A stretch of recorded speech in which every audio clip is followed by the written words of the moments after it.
And that's part of the paradox of freedom, is you have to create structure and you have to create foundations, because if you don't have those foundations, you will find yourself going to those extreme highs and those extreme lows, and you don't have like that foundation to go, okay, like you said, like the quadrant theory has helped me a lot because I see those cycles in myself now. And when it happened last Friday, and I'm letting myself cry and I'm a mess, and I'm hearing the thoughts of,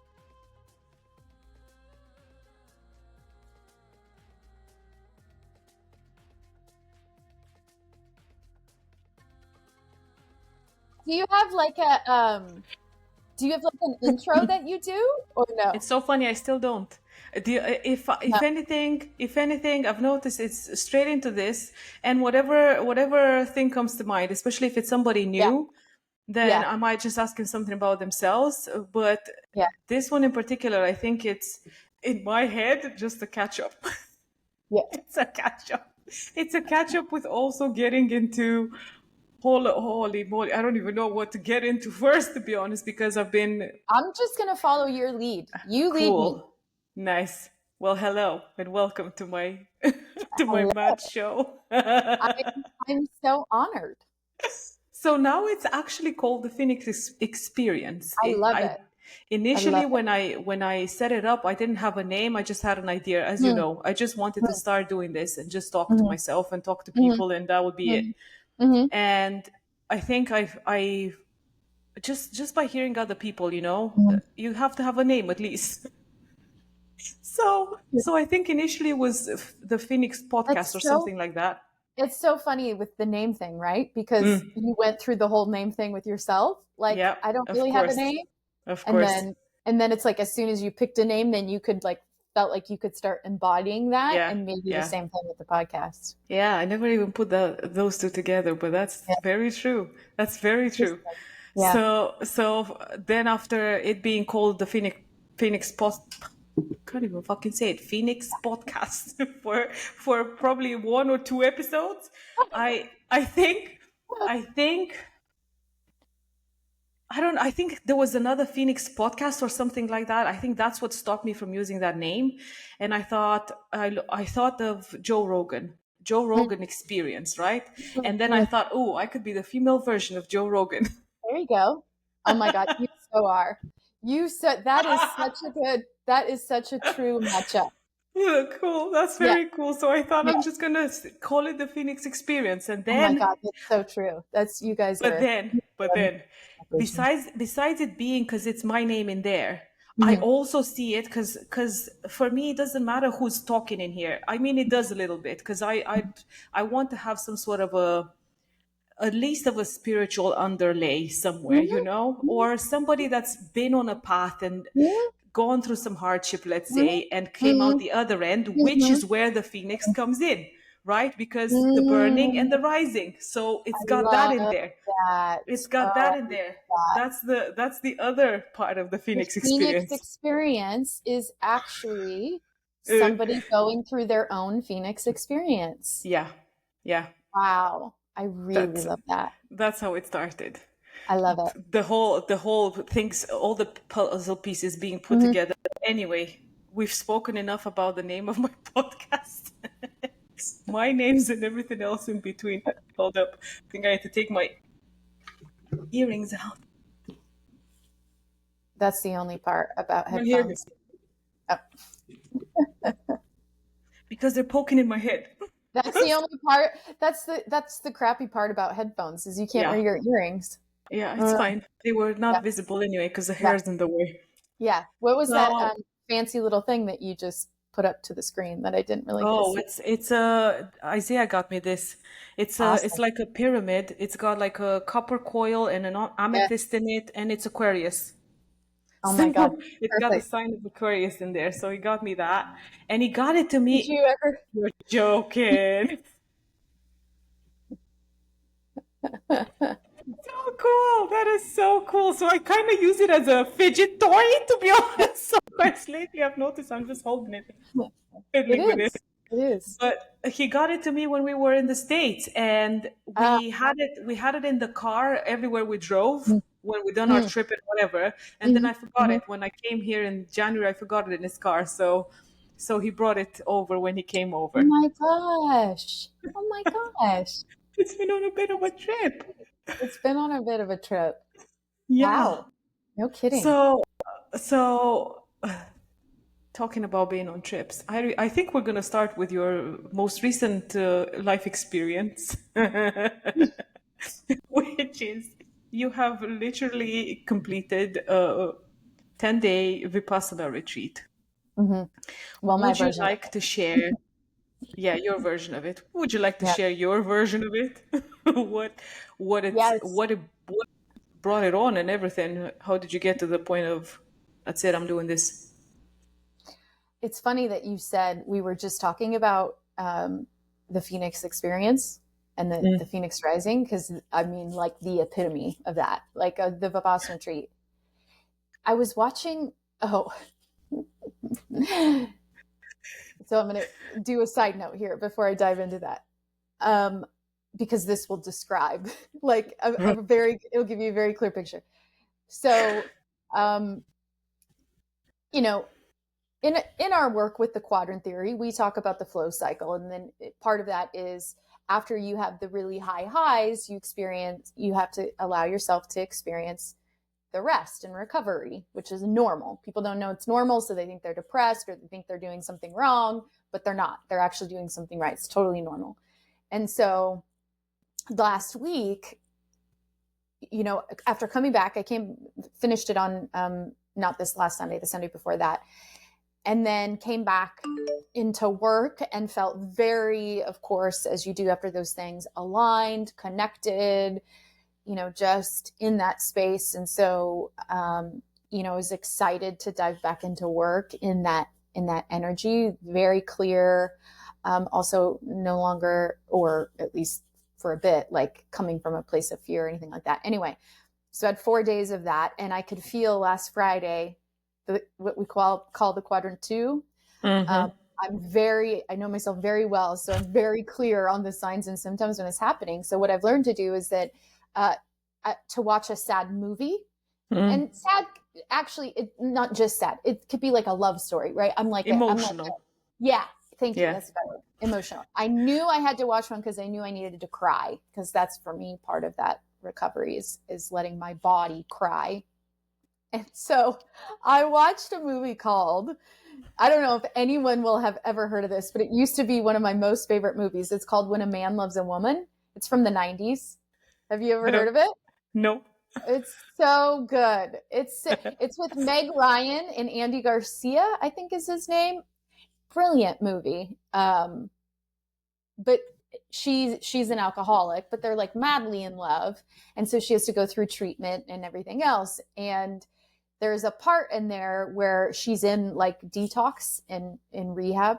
And he says to her, they say that they totally break you down so that they can then build you back up. And I was like, oh my God, that is the Vipassana experience. Like, you are stripped to nothing. I mean, on day 6, which I knew because the instructor Goenka had mentioned in one of the nightly discourses that day 2 and day 6 are usually the hardest for some reason.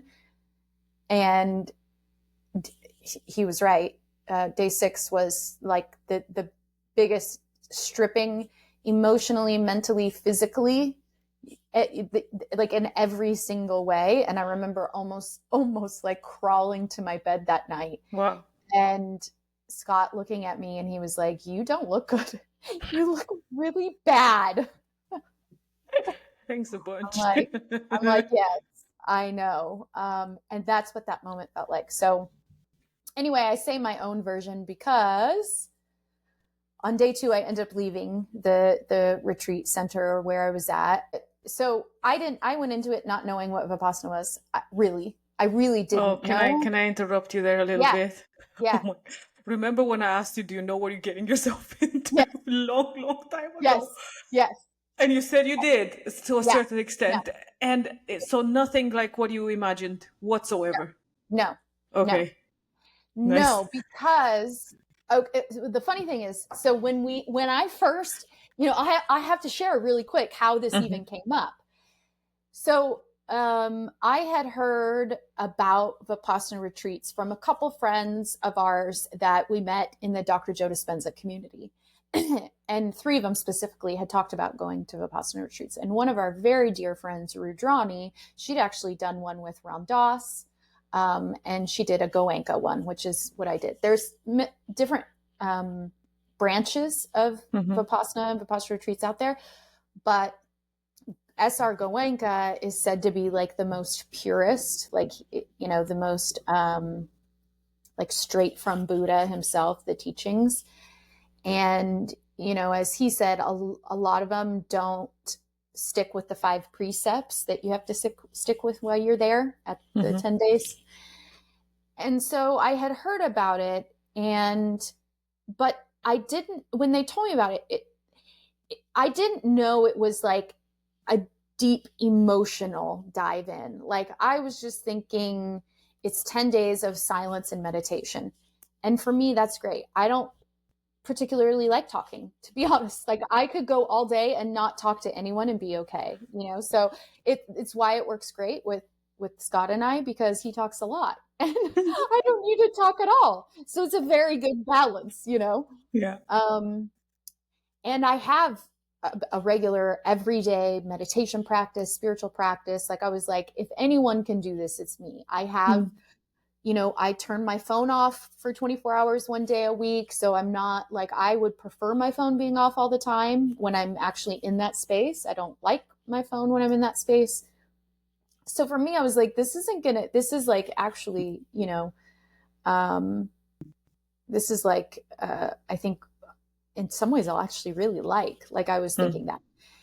And so the funny thing is, I'd heard about it. Well, then I don't know why, but for some reason, one morning last summer, I woke up and I was like, I'm just going to do I used to do this, years ago, but I'm going to write like a little wish list, like a fun little intention wish list.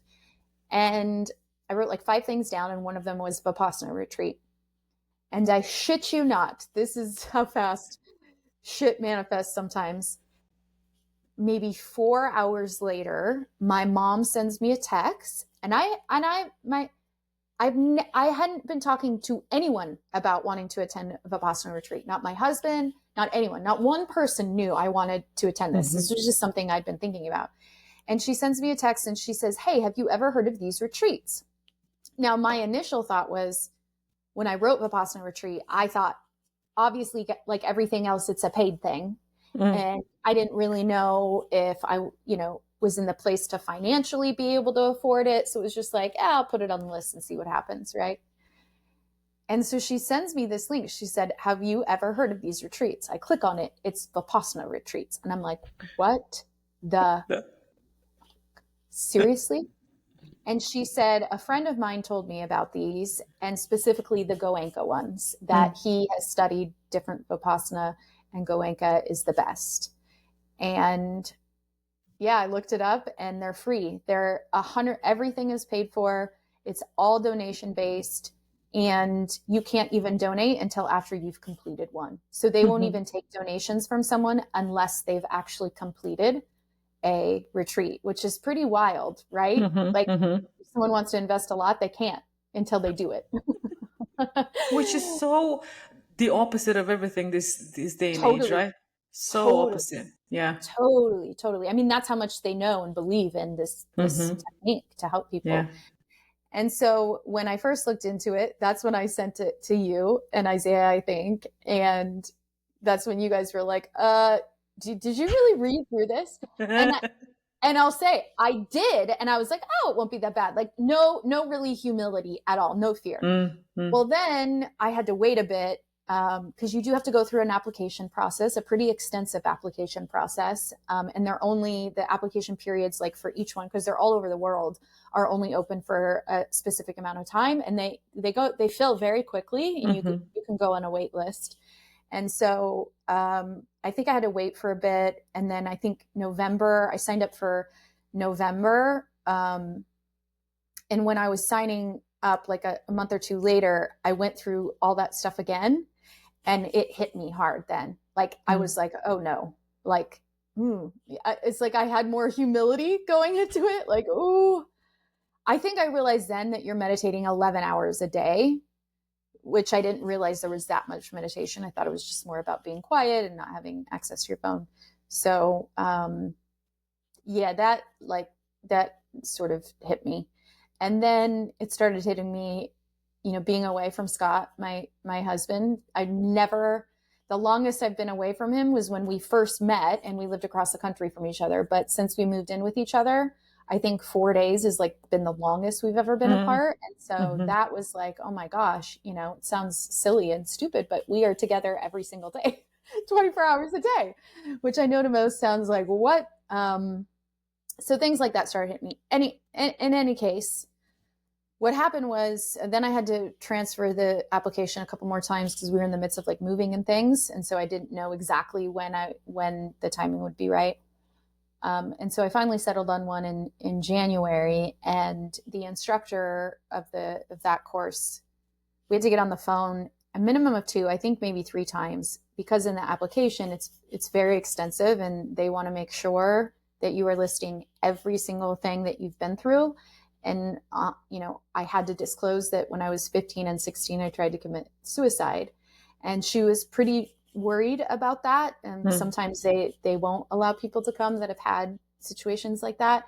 She said, because like these deep things come up, even if you think you've worked through it.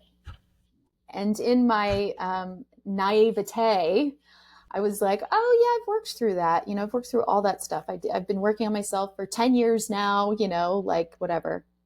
So we met a couple times and she said, okay, I had to kind of assure her that I have people that I can talk to after, that I have like practices and coping mechanisms that if anything were to happen, I had to make sure that Scott was close by so that, if I needed to leave, he would be available to come get me at any moment. I was thinking like, really, they're that worried about like I was 16, I'm 41 now, like, So, needless to say, I know now why they're so worried. Because so what happens is you go there, you hand in your phone, and at 8 p.m. that first night, you take your vow of silence, so you're no longer allowed to talk to anyone except for you have like a I don't know what you would call her, but she's like your liaison between yourself and the instructor. And so you can talk to her if you need something. I mean, you can't just go chit chat, but you can, if you need something or whatever, you have her. And so, when I got there, it was like sort of PTSD from when, because of the suicide attempts, my mom sent me down to Mexico for 10 months when I was 16 into like a treatment facility kind of thing. And it was like, I mean, you almost could have copy and pasted what was happening there it was like, Scott dropping me off. It was the same feelings of my parents dropping me off in Mexico, like just that dread. Like when he dropped me off, I wanted to run for sure. I was like, I do not want to be here. Like I just did not want to be there. So it was a little bit of PTSD from Mexico, that even the rooms, everything looked just like where I stayed in there. And of course, in Mexico, you couldn't talk to anyone the first couple months you're there. And you have one person that you use to communicate. But other than that, you have to keep your head down. You can't talk. You can't do any gestures. Same thing, right? Wow. So, yeah, I was definitely feeling some hesitancy. But the other thing is I didn't go into it, like you said, why did I do it? I just was wanting to quiet my mind a little more. My mind's really active. Because there was nothing in my life that I'm desperately trying to work through, or I'm like desperately suffering in some way. Whereas mostly every retreat I'd gone to before, I mean, towards the later years of going to Dr. Joe Dispenza retreats, I wasn't in that place, but I just wasn't like, I have to do this. Like I have to stay there for 10 days. Like I sort of like, I don't have anything to prove to anyone. I just am like, I'm going to go and see and whatever, see what happens. And I'm trying to make this not so long. Long story short, I'll try to make a long story short. The first day I was in probably about the fifth hour of meditation. The whole practice of Vipassana is there's three aspects. There's morality. So those are the 5 precepts that you have to take, which is don't lie, don't steal, don't kill, don't have sexual misconduct. So like don't rape somebody. These are from Buddha. So this is from 2,500 years ago. And then no intoxicants. So like drinking or drugs. And that's really the 5 precepts to walk this path. But especially when you're there for those 10 days, you have to live by those 5 precepts. And then samadhi, which is being able to focus the mind, control the mind. And then I'm not going to say the last one because I won't say it right, but it means wisdom, basically. I'm like shortcutting it, but wisdom only comes from self-experience. And so that third aspect is you experiencing it for yourself. So they're really big on, which is something that I really love. Do not take our word for it. Don't take anyone's word for anything. Experience yourself. Like you should never go into any situation, a religious leader, a spiritual teacher, and just believe them blindly. Like they talk about that a lot. You should ask questions. You should use your critical thinking skills and your mental capacities, and you should experience it for yourself to see if it's actually true. And so those are like the 3 foundations of walking this path. And so the whole point is what Buddha taught was humans are constantly on a loop of suffering until they get off the craving and aversion cycle. And you can think of the craving and aversion cycle as like the very animalistic instincts that want to seek pleasure and avoid pain, basically. And that is like the deepest parts of your brain. That's your animalistic drives to survive. So basically what Vipassana is doing is getting you even underneath that so that you go beyond anything of the human experience, because, they believed that once you do that, you become enlightened. That's the whole point, is enlightenment. And then you get off the human, you no longer keep coming back to become human. Yeah. The karmic wheel's done. And that's the whole point, is to get off the karmic wheel and to become enlightened. The thing is, you don't have to even believe that, or you don't even have to go that far to have this be a really useful technique in your life. Like the sad thing is I said, every single person will benefit. Every single person on this planet could do this and benefit from it. Everyone. I do not care who you are.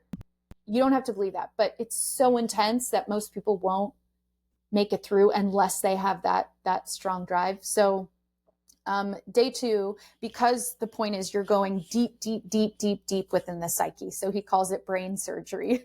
So you're literally like pulling back every single layer, and why they had so many conversations with me and why they have to make sure that you sort of have the mental, because it takes a strong mind. Like you have to have a very strong mind to not get lost in what can feel like total and complete fear and chaos of your own mind. Because you're going through those deepest parts. Like, they talk about shadow work. This is like the deepest shadow work you will ever do in your life. And so what happened, and, the teacher later explained it, like it can take people 4, 5, 6, 7 days before they start getting to like the deepest parts of their psyche.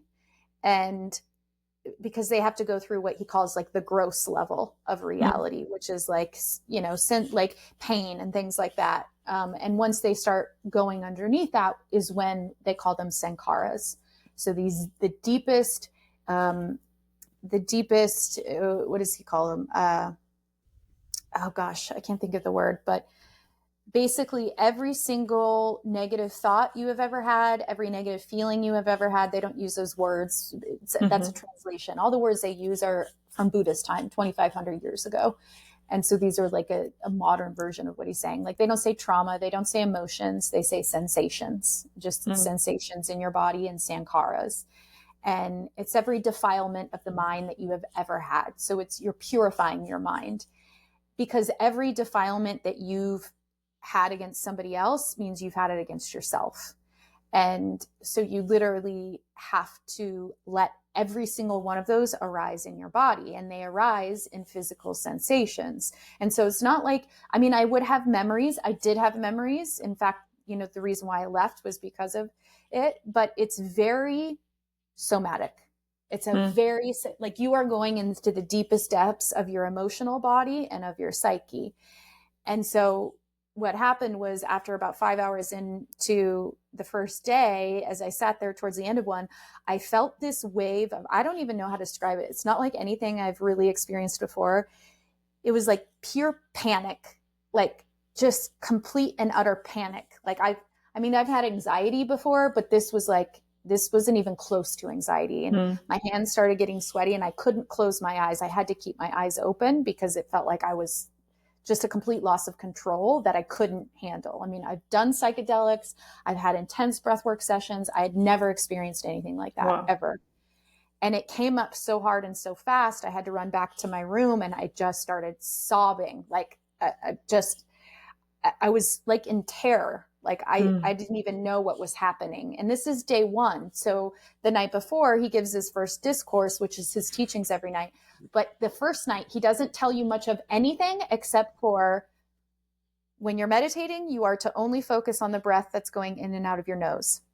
So your awareness should only go on your upper lip and your nostrils and the breath going in and out. So every time your mind goes off, you bring it back to that. And it's just a practicing of focusing the mind right there. So that's it. That's all you do, is continuously, bring your focus back to that. And that was it. That was really the only instruction. Not like, what is Vipassana? What are we doing? Like a little tiny bit about the Buddha, but not anything more than that. And so when that happened, when I ran back to my room, I was like, I can't stay. I have to go home. Like I can't do this the whole time. Like, so anyway, after they were done meditating, I went and talked to the teacher. Now the teacher is just there to kind of support and guide, because it's really, they want to keep the teachings from Goenka. He's dead now, but they play his videos at the end of each night.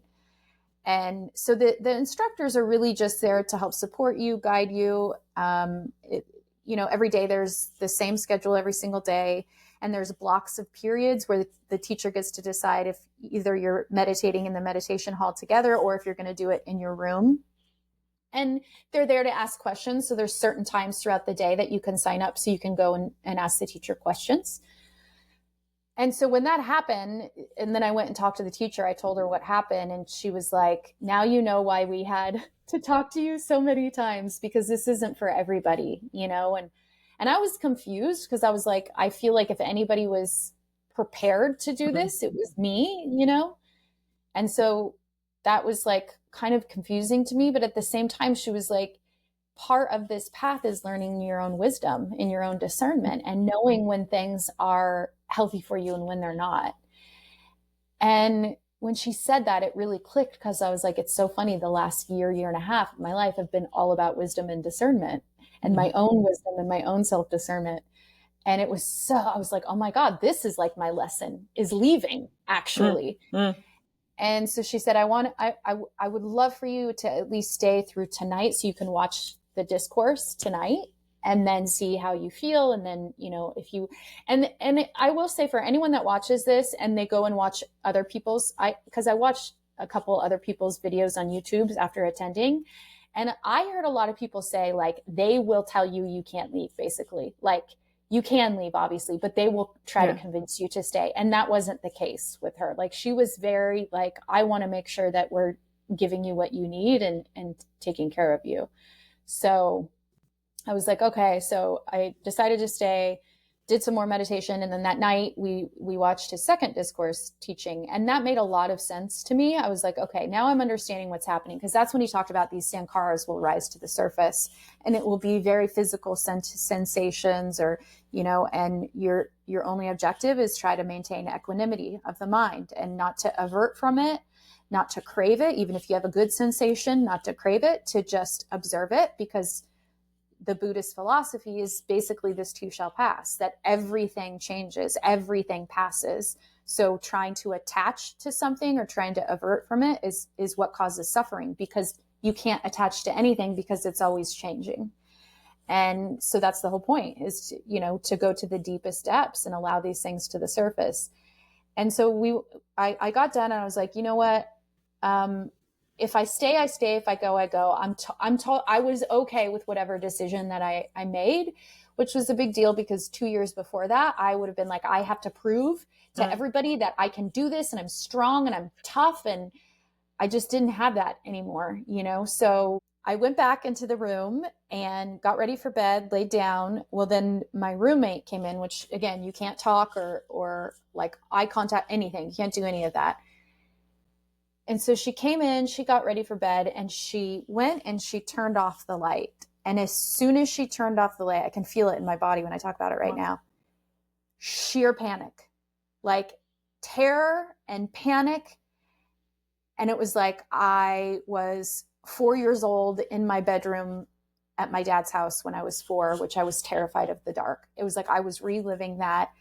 And I thought I was losing my mind. And I thought there was like things in the dark and I couldn't grasp anything. So all I had to do was like sit up and look at the little bit of light that was coming in under the door. For like 15 minutes, I just had to stare at that light and breathe. And, I was like, there's no way that if I'm coming up against this, like just energetically, I don't have the energy to like keep, and so I, just breathed my way through it until I could fall asleep. And then I woke up the next morning. You meditate at 4:30, from 4:30 to 6:30 in your room. And I did. I laid there and meditated. And I was really struggling with, do I stay? Do I go? Maybe I'll stay and just see if I can, tough it out and try to get through it. And then breakfast is 6:30 to 8. And then I met with her right before 8, because 8 to 9, you meditate with everyone in the room. So I met with the instructor before that. And I told her what happened the night before. And she was like, I think that you should probably go. Oh, I forgot to mention that at breakfast, as I was sitting there, I was like drinking coffee and the floor looked like it started moving. So it was like I was having a psychedelic experience on no psychedelics. Like I was like, what the fuck? I can't even like grasp reality. Like I can't hold on to reality.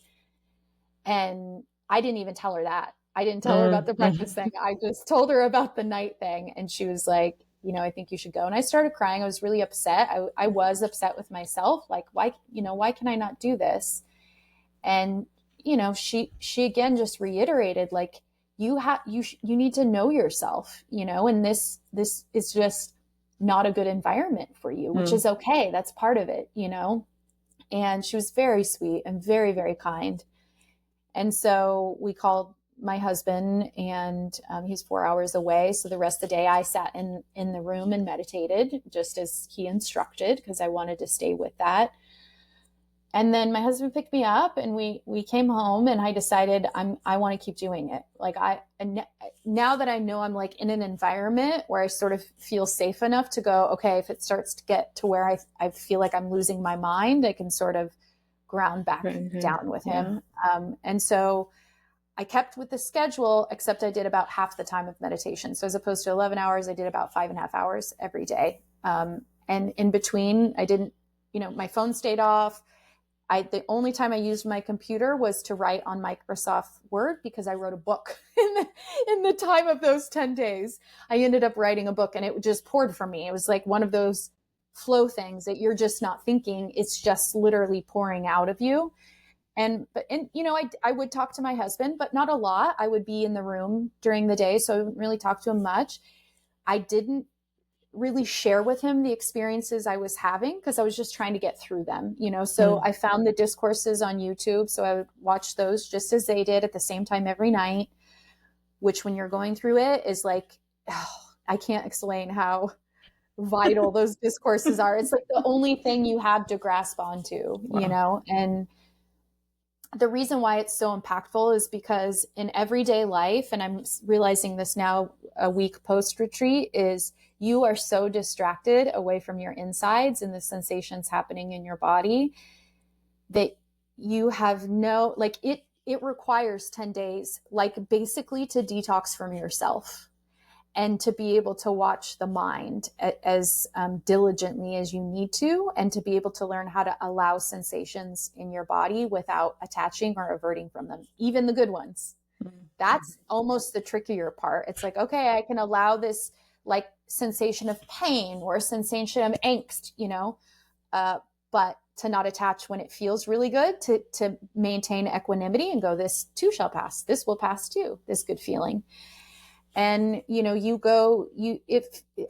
we say like burning and alchemy, like it is the epitome of, you will face every single deepest fear. And that's what I had to do. And for me, it was a lot of just pure terror. Just pure terror is what I had to face.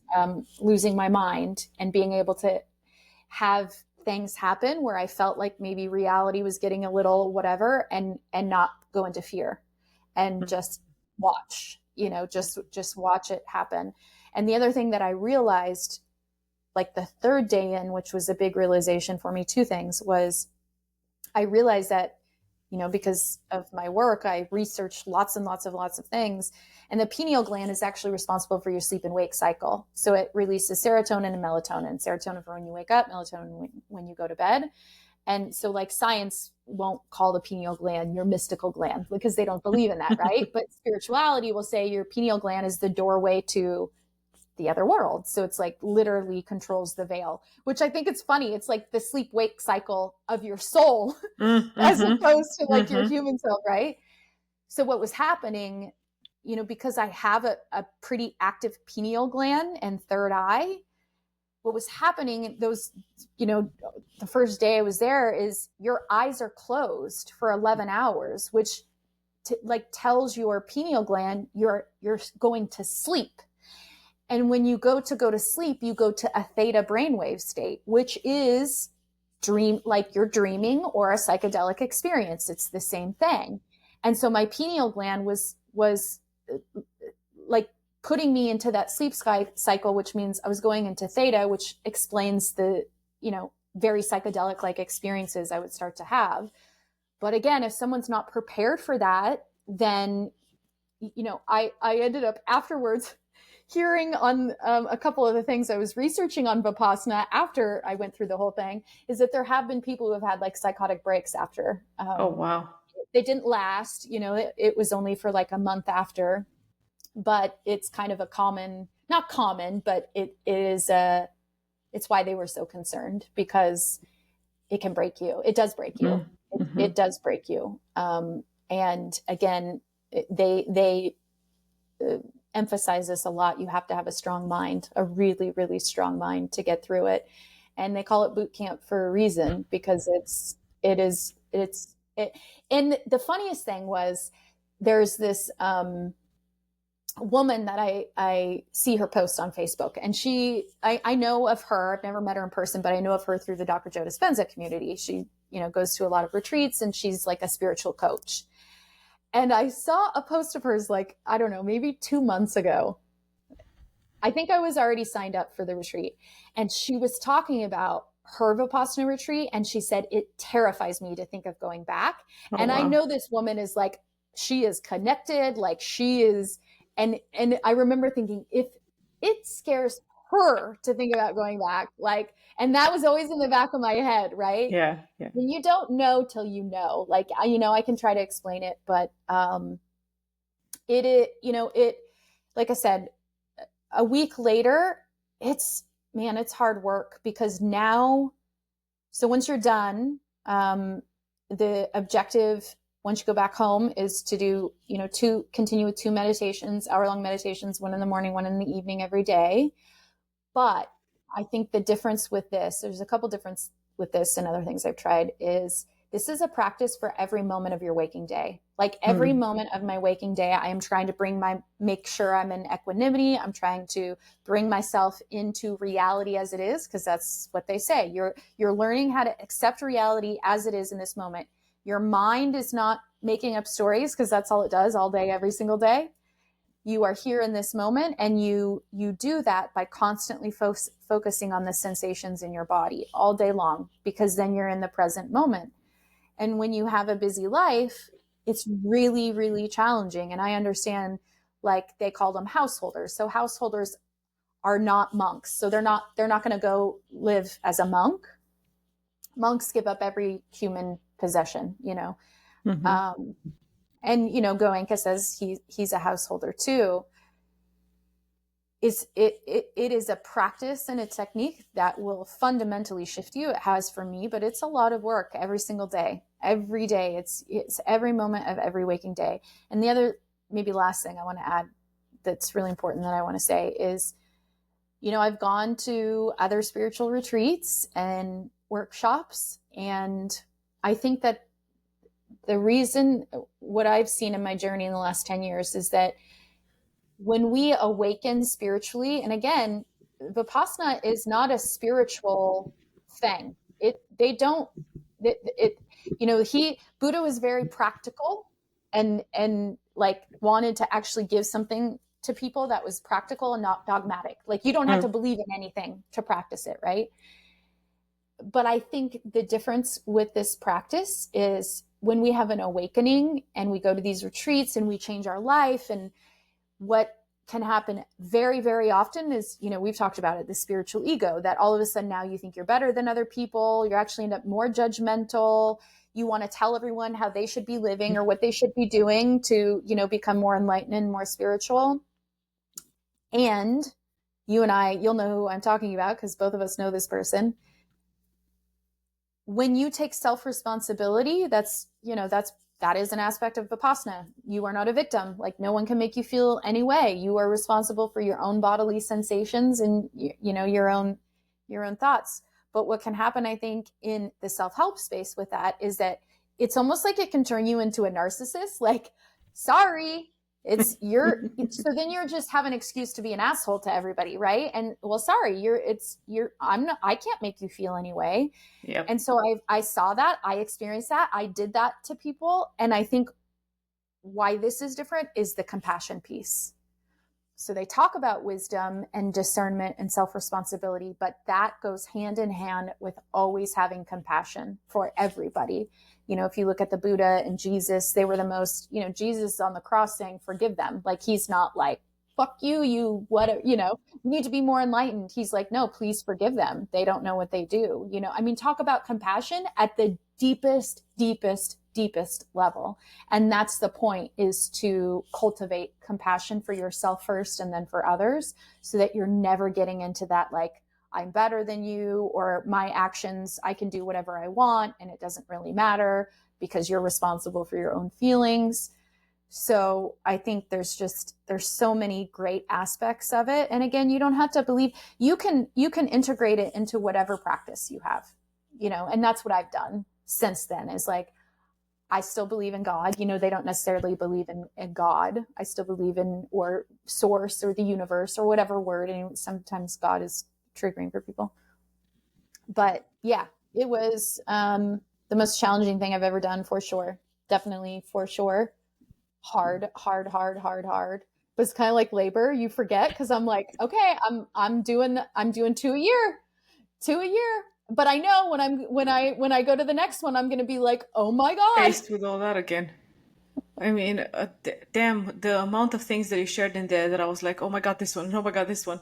One of them that I'm thinking right now is what the teacher said, that imagine having all of the things that you said to somebody else, you know, when you've been mean towards them or towards yourself. Imagine all of that coming out in one go. No wonder it feels like terror, and it feels like I'm dying, because I imagine that's what it feels like.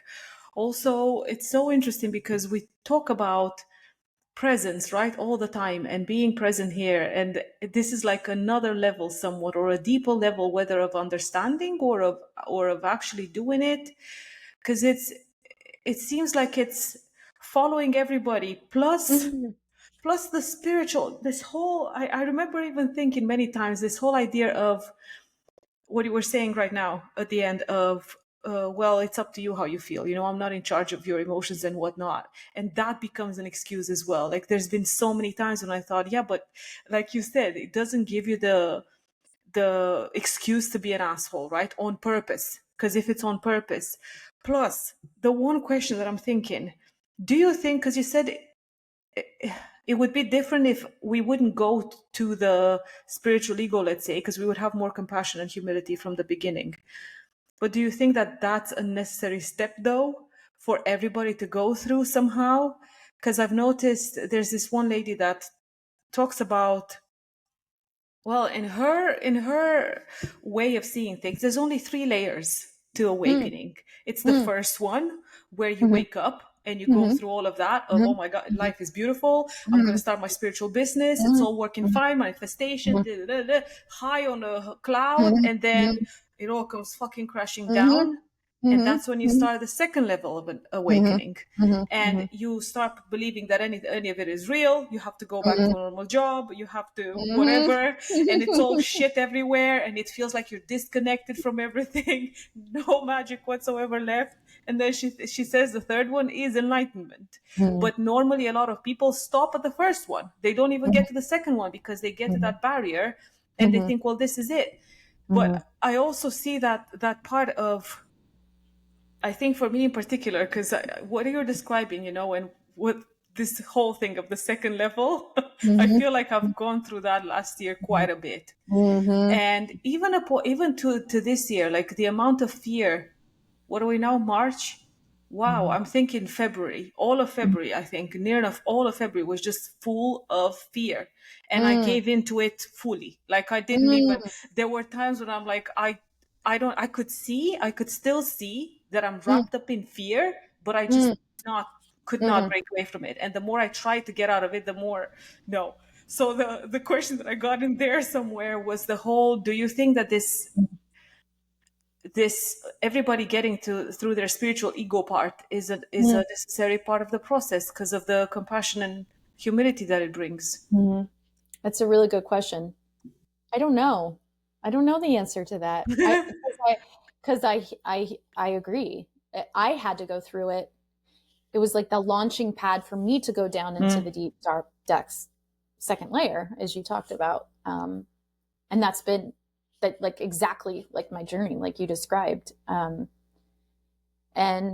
I don't know, because I would say that maybe not, maybe you don't have to go through all that to get to enlightenment if you have that compassion piece.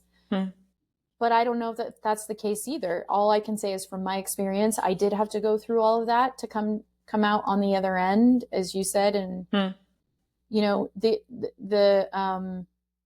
so I don't know. I don't know the answer to that, but I do think having that compassion piece is important. Maybe it's that we won't really even understand what that means at level 1. Like maybe it's because we have to go through seeing, like, I was going to say stupidity, but that does not sound very compassionate. Ridiculousness. Ridiculousness.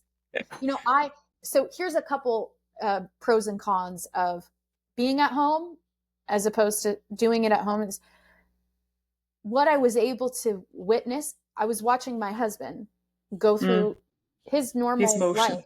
Yeah. And I was able to observe and watch the profundity of how we allow our minds to completely take over, make up stories, and then make that real for us in that moment. And so I was witnessing in real time what we're doing now. And this still was there, but I was able to watch it a lot better. A year ago, I would have been almost like judgmental to him, like, you need to do this and you need to do this. And I think the difference is this time it was like, I did feel like a sense of compassion for him. Like I felt a sense of, God, it's just so hard, it's just, it's so hard, and looking at what it takes to get over that. So, I didn't get to meet the other people. I didn't get asked to teach a question. So I didn't get those things there. And I had to have a lot more self-discipline because nobody knows if I'm actually doing it or not. It's just up to me. So there's pros and cons to doing it. But yeah, I don't know. I do think having the compassion piece is important on the journey, no matter where you're at. But I don't know if you'll actually get it, like embody it. You know what I mean? Because it's like, I think compassion arises many times when we've gone through hard things ourselves. You see, as you're describing, sorry to interrupt, as you're describing the compassion part, I had this thought of, it's so interesting how so many people don't even go through anything to do remotely to do with awakening. But like you said, they might go through something that's really hard, and that develops compassion into them. So they don't even have any idea what being an awakened person means. But Mm-hmm. they have a lot of compassion and humility towards Mm-hmm. themselves and towards others. Mm-hmm. Because I don't they've know. been through hard things. Yeah, yeah, yeah. So, and I think that why, it makes sense to think about like the first stage is like you're just high and you're feeling Mm. good. So it's easier for you to be like, oh, those stupid asleep people. Then when you slam down, you and I have both had about a year and a half period of, Yeah. like you said, the humility that, and mine started when we went to the ketamine retreat. And from then on, working with the White Witch, it was like the deepest depths of hell that I didn't even know was there when I was on my highs, when everything's all great. And I think going down there, I think that's what creates that compassion piece, is because you're like, oh, I was so high and now I'm not. And now everything is even worse than it was when I was asleep. Right. Because now I'm now I And I know know. all about it, yes, Yeah. and I can't look away from it. You Yeah. know Yeah. what's Yeah. very, very funny? The fact that, because of course you mentioned your book, so now I can tell that I'm the first reader. Am I the first reader of your book? You are. You and my Oh, that's so mom. fucking cool. That's so cool. Yeah. So Yeah. anyway, I'm exactly at the point in the book where you describe exactly this, and it's Yeah. even more synchronistic that you actually made a post on Facebook today exactly about this part. I'm like, oh my god, Yeah. it's Yeah. everywhere at Oh, yeah. at this Yeah. point, Yeah. going on a high and then having to come down here, Yeah. and experiencing all of it, Mm-hmm. and the whole balance, finding the balance in all of that, which only comes from looking at it instead of going in it. And I gotta say, probably more lately than before, because since you've been and you shared what you've been through and your practices, let's say, it does make me look at myself differently many times with Mm-hmm. the emotions that I'm going through, with the thoughts Mm-hmm. that I'm having. I Mm-hmm. mean, you probably know that Isaiah's not here at the moment, and it's extremely weird. And Mm-hmm. I've noticed the things that are coming up, including insecurities and fear that he's gonna Mm-hmm. fall in love with another girl that's Mm-hmm. younger and Mm-hmm. whatever. And Mm-hmm. I had to sit last night. I was like, oh my God. And I could see myself wanting to cry and be a little girl that's not Mm-hmm. being loved Mm-hmm. and fearful of abandonment and whatever. And I'm Mm-hmm. like, okay, I see you. Mm-hmm. I see Mm-hmm. you. You're picking your head up and I see you loud and clear. And Mm-hmm. the interesting thing, it went pretty quickly. Mm-hmm. Mm-hmm. It Mm-hmm. went pretty quickly. And the fucker, because there's a fucker, because you mentioned the part of when something good happens, and Mm-hmm. I become aware in those moments too now. Mm-hmm. I feel fucking great, and Mm-hmm. then, oh, this is gonna go too. Mm-hmm. It's such a fucker. Because we have the tendency to want to Mm-hmm. cling on to the Cling. It's happy. clinging Yeah, and yeah, aversion. yeah, yeah. That's it. That's the root that they say of the entire suffering is the Hmm. craving. Like, and what it made me see was like how much that directs my entire life, and I wasn't even aware of it. Like how much every single action I take or thought I think is because I'm trying to go after a feeling or I'm trying to stay away from a feeling. Hmm. And that's why I think this is a technique that can work for anyone, because if you can learn that equanimity, what happens is, like you said, if you just I'm like practicing it all week in my body, right? So it's a very somatic thing. This is not a mental thing. Like this is it's watching and observing. Because what I noticed is there's a book called Letting Go. It's by David Hawkins, I think, and it's basically like the pathway. It's called the Pathway of Surrender, and it's basically kind of this concept where it's like you don't avert or avoid any sensation or feeling that's coming up. Michael Singer talks about this a lot, that you just sort of let it be. And when you're able to do that, then these things can pass. And like, so they teach in Vipassana that you don't want to put any new sankaras on top of you, but you do that every day if you aren't instantly able to let it go. And part of that, I watch it in my husband, Scott. He is one that wants to cling to really good feelings and really good experiences. And I watch him go on these very high highs Like he can get as high as you can get, but then I watch him crash so hard from that. And it's something that I see happen all of the time, and in myself, is like this, you just want to hold on, and you think that you're going to feel good like that all the time. And the funny thing is I got to say two things really quick that you mentioned about him leaving, because the fascinating thing was, maybe it was when we were driving there, or maybe even that first night, I was having these fears of Scott. Like, what if he like loves it when I'm gone, and he totally falls out of love with me? And I was like, I am not willing to risk this. Like, I am, and the funny thing that kept going through my mind that first night was like, because they talk about these sankaras, and like when you get angry, and I'm like, I'm not an angry person. Like, I don't think negative thoughts. Like, I mean, I do, but like, I'm not like a person that's like, oh, he's fuck him, or oh, like, I just that, I don't experience that. But I was like, that kind of was the double-edged sword, because I was like, I love my life. I love the relationships that I have. I love my work. I love where I'm living. Like, I love my life, and I'm here for 10 days, like, missing out on those, so that was kind of like and then I had to work through that, like worrying about if he left me or what that would feel like. Like, I couldn't imagine.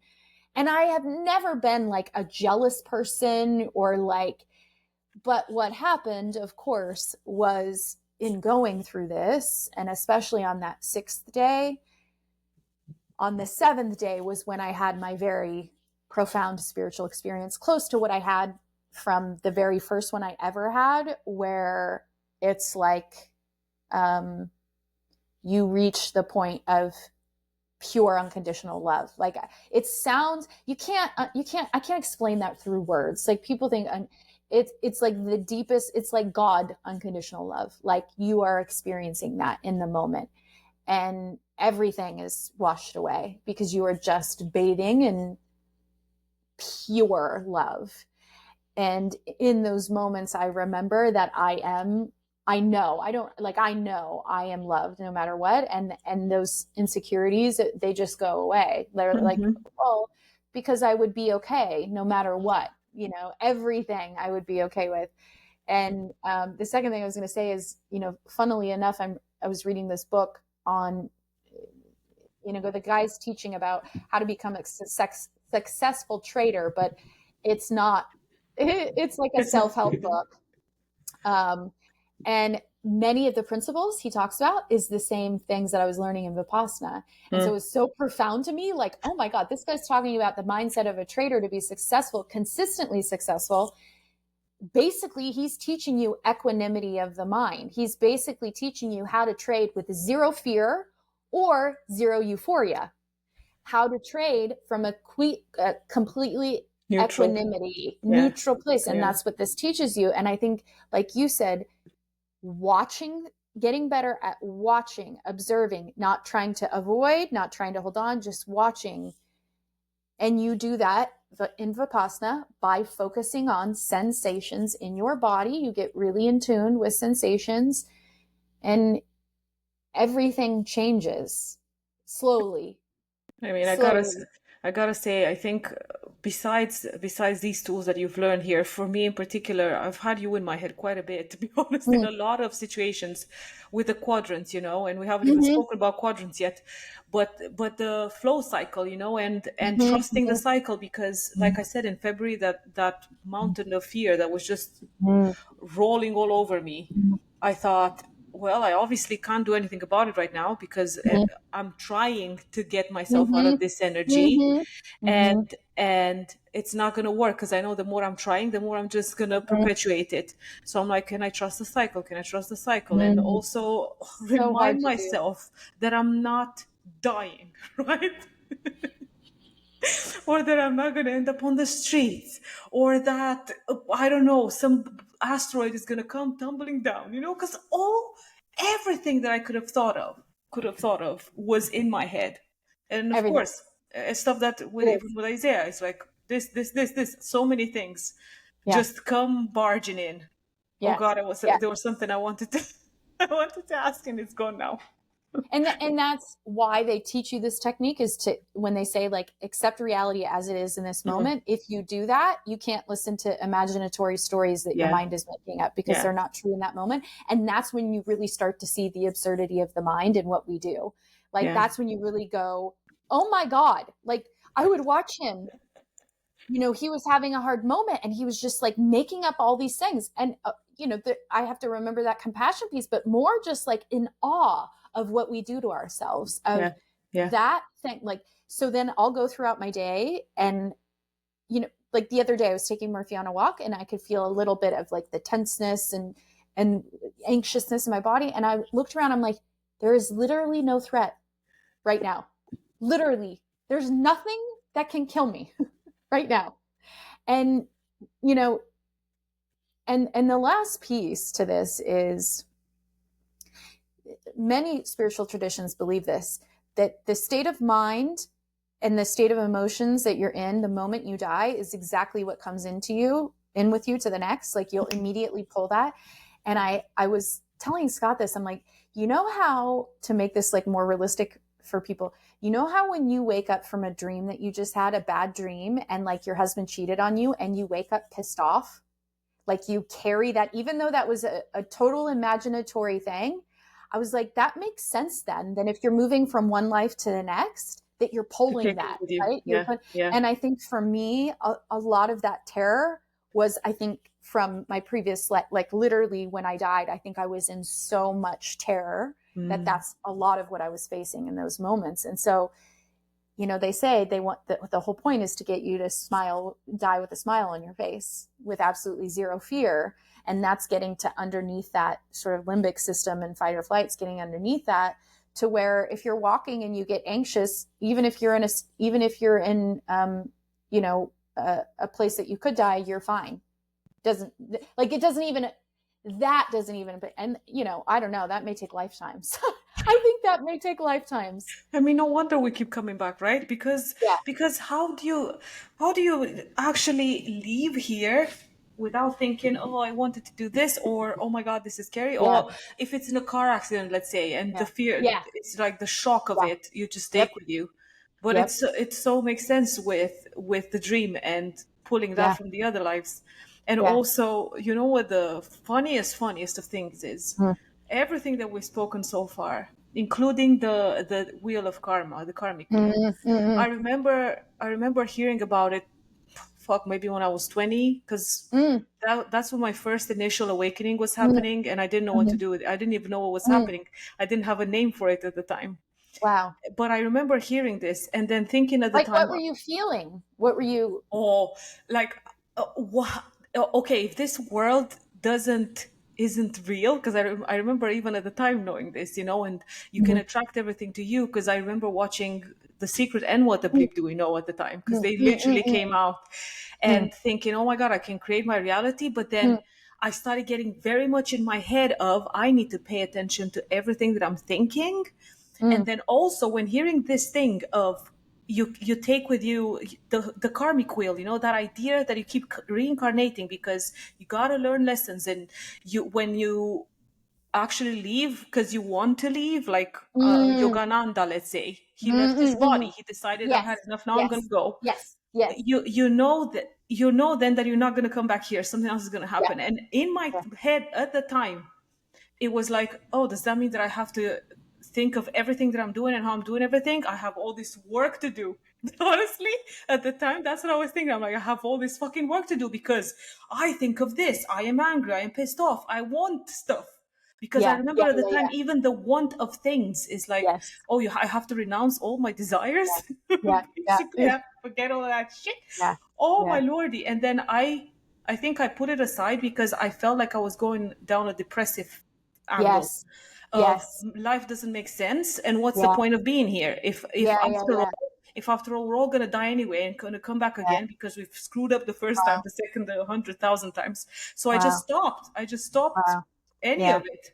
It's not fully, completely, because I still had the knowing of I don't know, feelings and how I feel basically creates my reality, but I just wasn't paying attention much to it. I still allowed myself to be pulled into all the physical sensations and all my mind was telling me, and being a victim of my life and everybody around me at the time. So I was still going through that loop.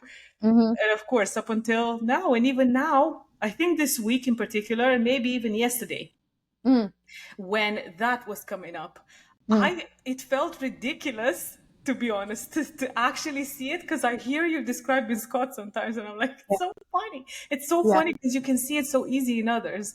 And it does look a bit like, you're kind of funny, You're funny when you let yourself go down the path of, it's not real. It's just your mind playing tricks on you. But there you are, screwing yourself over because I know. You're watching yourself screw. And the other thing I realized in continuing the practice for the last week is that I will actually use my thoughts. Like I'll actually use my mind to create a feeling, like a feeling I think I want. And even if that means like a sense of control, like I'll watch myself in the meditation and sometimes I'll just let my mind go and I'll kind of watch it. And even down to like, the sense of control of like what I'm going to eat for lunch. And it's like a sense of control I get. And it's like, oh, okay, I can relax now knowing what I'm going to, it's like, I'm trying to use my mind to create a sense of something, a sensation of I'm craving a sensation in my body. And it's so subtle, and they talk about that a lot too. You go deeper and deeper layers, the more subtle you go, the more aware you are of very, very, very subtle energy. So, and again, like what I'm realizing too, is it's like, Robert Gilbert, who, oh my God, I bawled my eyes out one day watching his videos, like started bawling, could not believe he died. Like I was just, I really believe he's initiate because no one still knows how he died. Do you? Oh, wow. No, I've looked, like nobody knows. No. Yeah. And in the Rosicrucian tradition, that's what they would do. The initiates could leave their body when they decided. Wow. It's kind of strange, but what I was thinking was like, he talks about, Robert Gilbert, what he was trying to do was take all this information from all these different spiritual traditions and put them in it, kind of like what I did with the book. Like here's sort of a map for how to take all of these things and actually have a process so you can apply it. Because a lot of what he said was like a lot of the stuff that's out there now is stuff that was supposed to be kept hidden. Like these are really deep, like practices and understandings and teachings that were not supposed to be for the layman. Why? Because they haven't done enough purity of the mind to actually, so then what can happen is, like you said, or like even me in that experience is like, it can be too much and you don't have the structure, like the energetic structure and the stability of the mind to be able to handle it. And you can easily lose your mind or easily, like in the Red Lion, learn how to do certain things, but because you haven't purified yourself, you end up doing, and this is like you and I talked about this with spiritual teachers. You hear about it over and over and again, where they end up sleeping, with all the people, or they end up having all these sexual like things because they haven't done the actual deep, deep, deep work. And so then they're learning these spiritual things, which if you don't do the deep work, it's not good, So when now I think I understand, like you said, you hear Eckhart Tolle talks a lot about presence. In fact, I watched a YouTube clip of him. Somebody asked him about Vipassana meditation and like if he thought it was like a good thing to practice presence, because obviously his whole thing is like, presence. And he even said like, it's a boot camp and it's like, I don't think you need to go to one of those to learn how to practice presence. I'm like, yeah. But like you said, it's a good technique to be able to be, it's like taking the idea of presence and taking it to the deepest level. Because why? Because it's the level of sensations in the body. So like a lot of times I realized this as I was practicing it throughout the week. A lot of time we think of presence, we just think presence of the mind. Like, okay, this is what I'm doing, but you're still up in the mind. When you actually bring it down into your body and go, my feet are on the ground, I can feel my clothes on my skin. it automatically creates presence because you're in the framework of your body, which is why they teach Vipassana. You learn the truth about reality within the framework of your body. You start to feel subatomic particles. Like you can start to tune into those in your body at all time. Like that's the point, is to get to deeper and deeper and more subtle levels. And when you do that, obviously, you know, the people become enlightened or whatever else. But I went off on a tangent, but it is really that deep level of presence and deep level of tuning into very subtle energies. It's like, the way I see it, it's like it's nothing new somehow to the things that we learn. No. It's just, like you said, surgery. You know, it's like deeper. It's deeper. Deeper.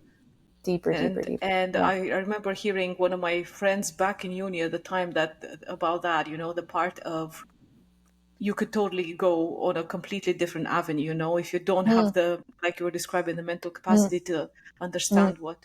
I want to go to the book now, to be honest. I want to ask you, okay, it's called The Paradox of Freedom, right? Such a fucking cool name. And it's interesting how the word the paradox in particular, has been more present in my life lately. And because of and it's so funny, again, it's another remembrance of young age, of contradictory thoughts, because somehow that's what it is, right? It's contradictory thoughts. And I remember having that back then too. And in my head, it made sense. Like both sides, if you have both sides to a story, they both make sense. They both have truth. But then I remember the people that I was surrounded by at the time were like, no, because you got to choose one. And I see now that's not true. It's not true. But of course, if I didn't have any, what do you call it, mirror, if I didn't have any mirror at the time to reflect that what I was thinking had some substance and had some foundation and some ground, then of course I gave it up. I thought, no, I have to choose a side, you know? Wow. So, isn't it, to me, it's just mind blowing. Just thinking that I had so much information then that I wasn't ready for. Yes. I was not ready for. I didn't know what to do with it. Like you were describing earlier, the mental capacity, the physical capacity, probably the understanding of the depth of the things that I was learning was way too early. Way too early. So like drinking the thing in the Red Lion, right? Drinking the it would have been that. Only I didn't drink it. Yep. So where was I? Oh yeah, the paradox. The book. Tell us how you did that, because you said, and I can. It, to me, it makes sense because you removed the sankhara, and the channel just got clearer. So of course you had all this information. Yeah, I mean, so the full title is, I just came up with it, The Paradox of Freedom: A Step-by-Step Guide for Doing the Inner Work to Create Consistent Happiness, Peace, Joy, and Freedom. So, cool. You know, honestly, okay, this is why I wrote it, because I had this stuck in my head. So there's this woman that has been sort of following Scott and I's work for a couple years. In fact, I talked to her on the phone like 4 years ago, because she was, you know, thinking about doing, at the time I had a course just for women, and she was thinking about doing that. She'd been following some Dr. Joe Dispenza stuff. Anyway, so she, you know, for the last 4 years, she's been doing what people do, right? Watching podcasts, trying different meditations, you know, reading different things. And she came to our retreat in March of last year. So it's been a year. And, you know, she was able to sort of begin to start peeling back the layers. But she was like, I know I need to go deeper, and I know I want to go deeper, you know? So it was like her first experience really sort of being out of her regular environment, being able to have the space to go that deep. And so what happened was a couple of people from that retreat ended up, you know, saying, we really want to help you grow this business. Here's our skill set. This is what we can do. We could do like a trading thing. And so she was one of them. And so, you know, she would come on our calls and, you know, she started diving deeper. But I'll never forget, she asked me one day, she was like, but Em, I need like a step-by-step process. Like, how do you do that? Like, what is that? What is that process? And that always stuck with me. here's what hit me.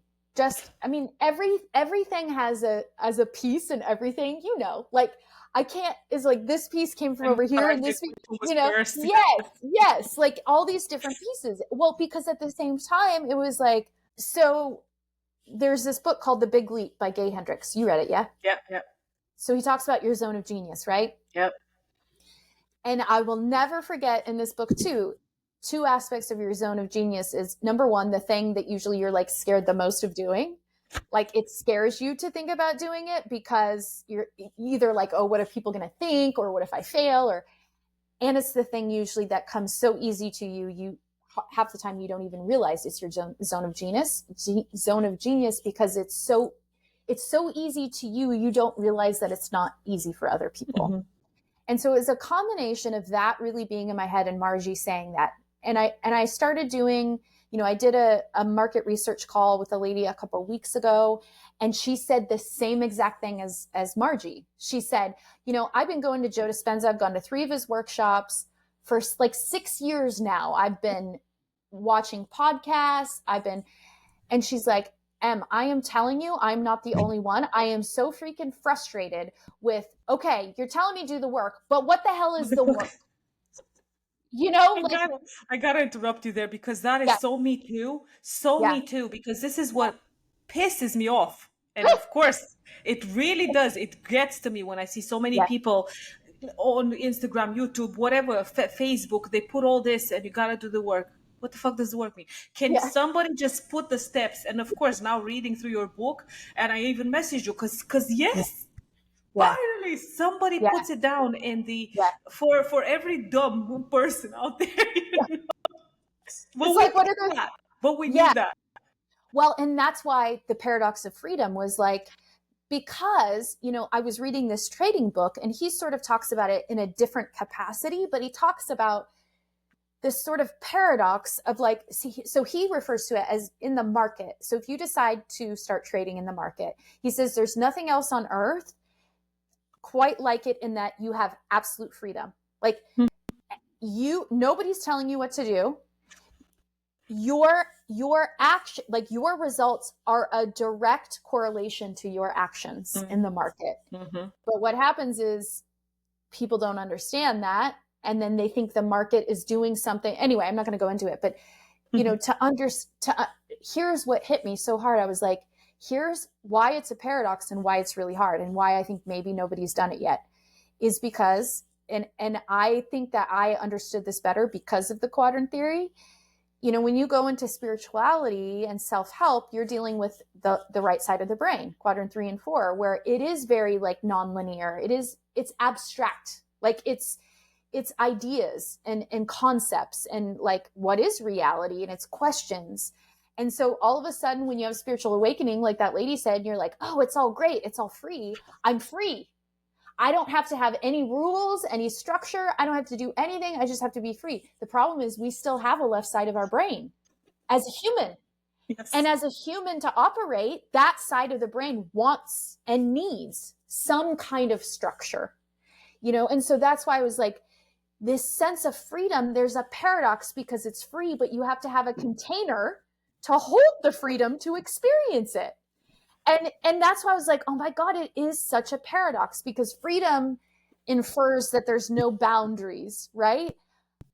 But when you have no boundaries, you have no way. It's like source. It's like God or source of the universe. It's boundless. But why do you think it created duality? Because it wanted to know itself. It couldn't know itself without having something in front of it. So it's like the same concept. We can't know freedom unless we have something to contain it. And what happens is nobody in the spiritual space can give a step by step because most of the time they're now operating mostly from the right side of their brain. And they're like, well, just do it. You figure it out, right? You figure it out on your own. And I think in mentioning the zone of genius, what I realized was like, oh, the things that I was doing, I thought everybody did. I thought, well, don't they know to do this step? Don't they? No, they don't. They don't know to do it. And, you know, I would have been like too, insecure to say that before. Like, I think one of my skill sets that I've really honed in on, because I've created so many courses, is that I had to take all this abstract ideas and actually disseminate a step-by-step process for courses.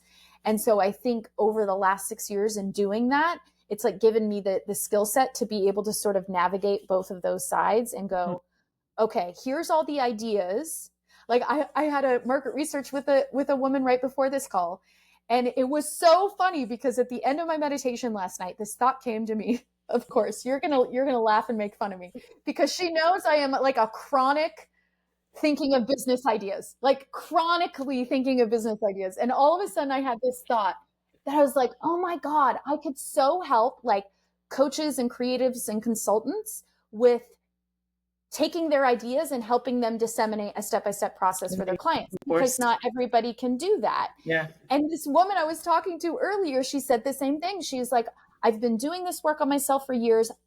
Her biggest challenge is I want to know my purpose. And I know my purpose is in helping people, but I don't know how to do that. Like, I don't know what I'm supposed to be doing. And it's the same thing. It's like, you know, like I told her, well, just sit down, pen to paper and write, okay, what are the things that I've done that have worked for me? Like what, you know, and that's what I had to do. Like I had to actually write, okay, these are the exact steps I took.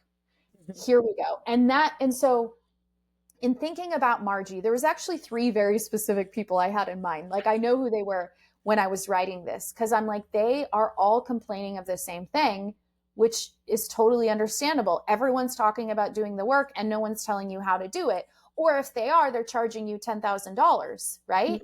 And I'm starting to believe it more and more now. I didn't think this before, because if you watch a lot of the mainstream marketing techniques, they're going to tell you, don't give them everything, give them only a small piece, and then they'll come in. And I'm like, that is not what I want to do. If I'm helping people, I want to give them everything I can. I mean, Tony Robbins talks about this. Like, he's like, everything I teach is for free. It's out there for free.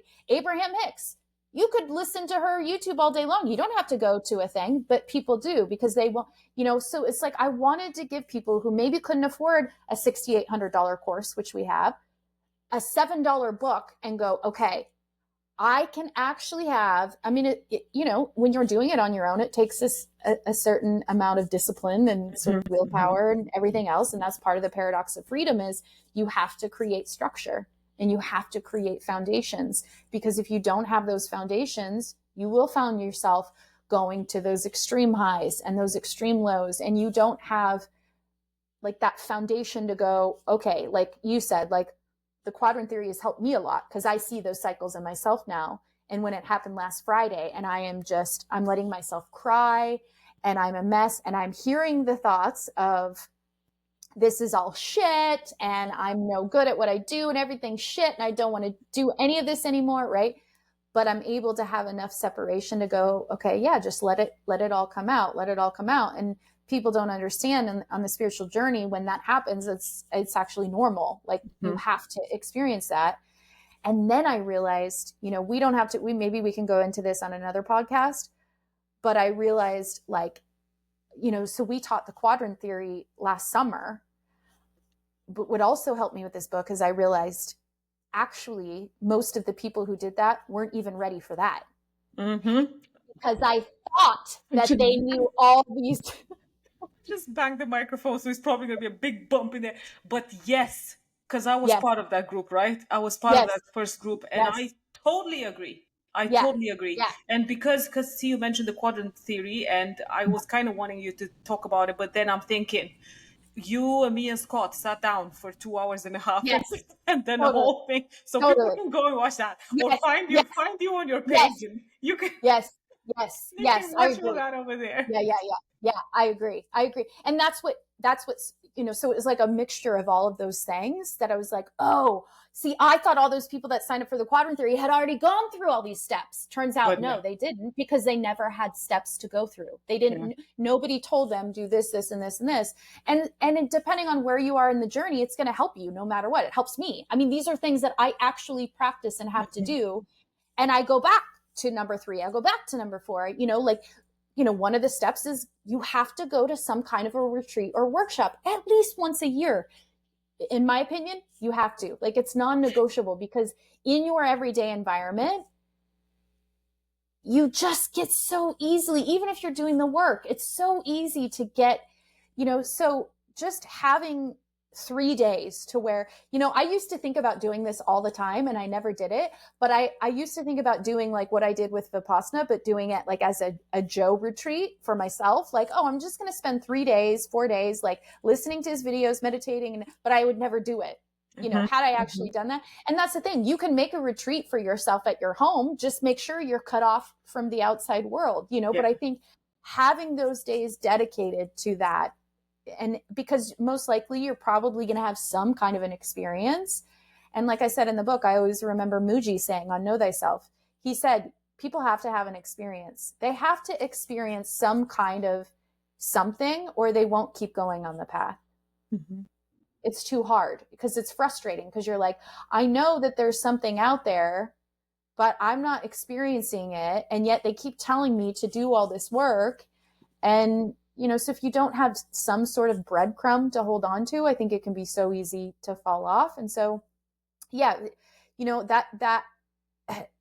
I love writing. I love writing. Afterwards I was like, oh my gosh, I can't imagine like people buying my book, like paying me to do what I love to do.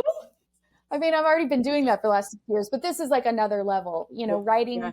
I've always loved writing. I love writing. And so really it's kind of a selfish thing for me, because I get to be in that zone. But like I said, I think that I just don't think there's anything out there right now that's, like you said, actually telling you this is what you have to do. Like it's easy, simple steps to follow. And yeah. I think that's partly where the challenge comes in, of following that for yourself. And I think it all comes down to how much do you love yourself, to be honest. Because of course, again, thought process that I go through in particular today, when it comes to, I done a 24-hour fast, by the way, because I thought I can't. What? Wow. I wanted to do a 24-hour fast, and I did, and it was so easy. Like, to me, 24 hours. Yeah. To me, 24 hours is very easy. Yeah. But I know getting into the point of, why am I doing this? I think that, and this question comes up for me for so many things, and I think this is even part of anybody that's going to read your book. Why am I doing this? I asked myself that question so many times. Last Sunday, before the breathwork ceremony, I was like, why am I doing this again? Is it because I want the money? Is it because I love the experience? Is it because both? Is it because honestly, I go fucking nuts. Not just a little bit. It's like you're describing your zone of genius, and you're just loving doing something. That's what it feels like. I remember being there and looking at the people and thinking, I was on this end just doing all this. I got into the first round of rhythmic breathing with them, and I went out of my body in like a fraction of a second, and I had to stop. I had to stop. No, I'm not here to do this. I am here to hold space. But exactly the whole point. Why am I doing this? Yeah. And if it's anything, see, because I liked what you said, the 5 principles that they've got. And to me, it's so interesting how, I mean, it is and it isn't. My intuition is growing stronger and stronger, I've noticed. And just this, like figuring out that throughout my life, intuitively, I have kind of gone to this, like lying to me is such a big deal, but not the telling truth part, because I prefer that. Tell the truth, and it's telling the truth to myself after all, and following certain things. I mean, as you know, alcohol, I haven't drank since my birthday last year when I was there with you guys. And not necessarily because I didn't want to. It kind of sort of happened, and then I'm not drawn to alcohol in general. So even that, I'm like, oh, there's another one. Then I'm not fucking about with anybody except my person, which is right. And what were the other 2? There were other 2. Don't steal. Yeah, which obviously to me is like. and don't kill. So like no bugs, nothing. Like you Oh, can't see, even kill. that. Like Isaiah would Yeah, pick up, sees a spider, is like, ooh, throw him out. I'm like, no, we gotta be gentle and get him yeah, out, not kill yeah, him, you know? yeah, But the same. I don't know yeah, when that started happening. It's like yeah. an intuitive thing. I Yes, remember I remember me too. moving here when I first moved to Worcester. Yeah, I wanted to be by water. I yeah, just love being by water. I don't know yeah, why. And I wanted yeah, to have this kind of whatever. And yeah, then going through, because that same year I was doing the Soma training yeah, yeah, and yeah, yeah, going through the Ayurvedic, what are they called? yeah. The The doshas, doshas. yes, going Yeah, through the doshas and yeah, figuring out which ones I am. And one of yeah. the, I remember one of them for calming down my fire basically is to be by Mm, water. And I thought, mm, fuck me running. mm, Look how mm, my whatever inside of me knew. Oh, mhm, one that is like so mm, random.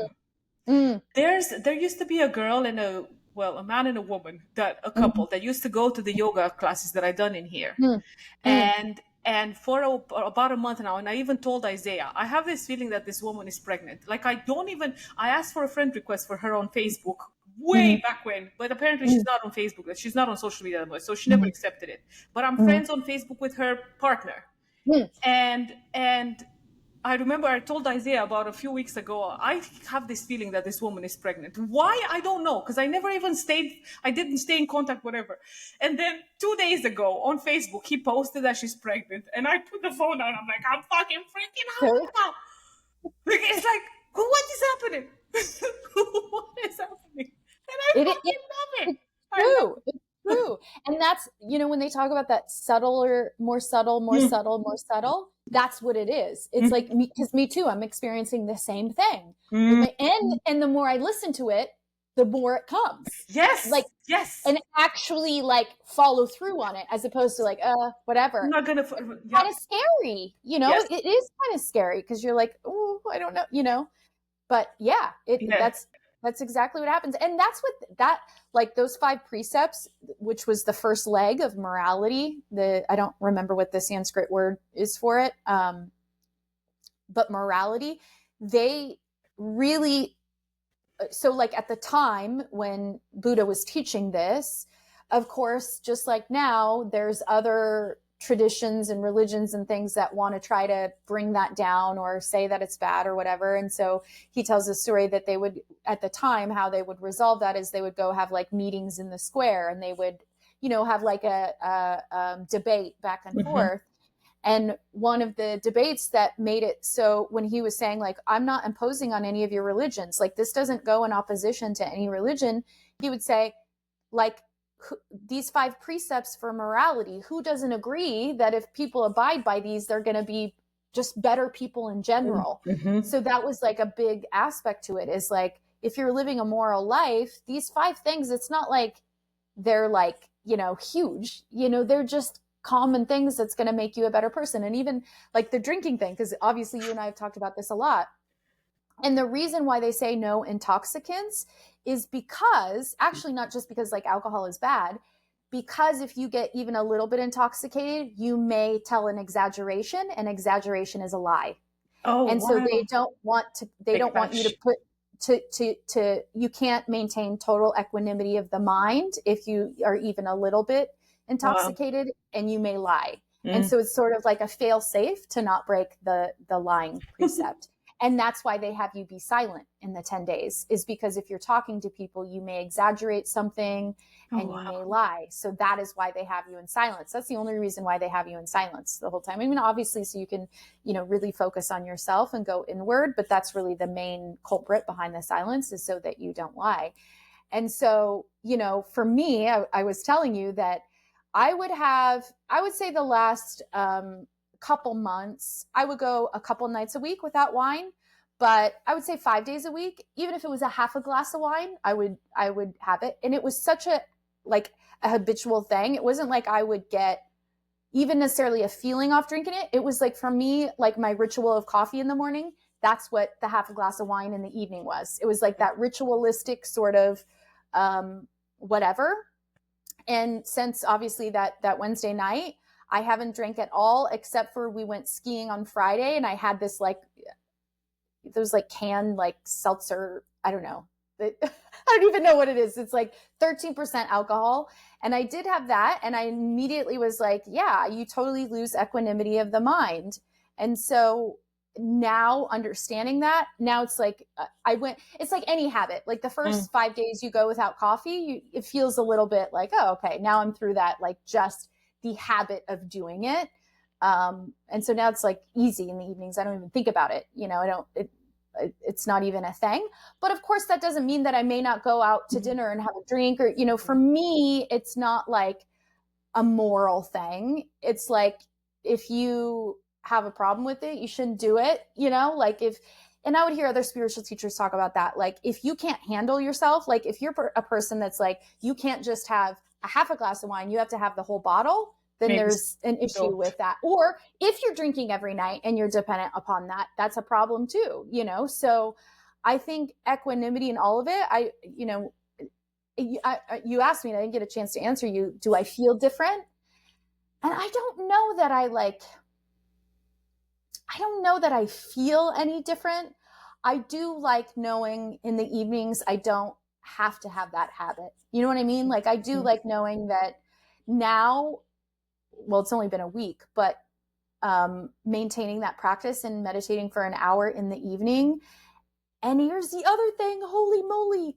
And I knew this before, but actually practicing it, there were some changes I made, obviously, just with how I operate in my business, in my job. And I made some changes this week. Number one, I took off all apps off my phone except for WhatsApp and Messenger. And the only reason I took off Messenger initially, and then I was like, shit, it's the only way to talk to Isaiah and you. We could do it through WhatsApp, but I can leave voice recordings on it.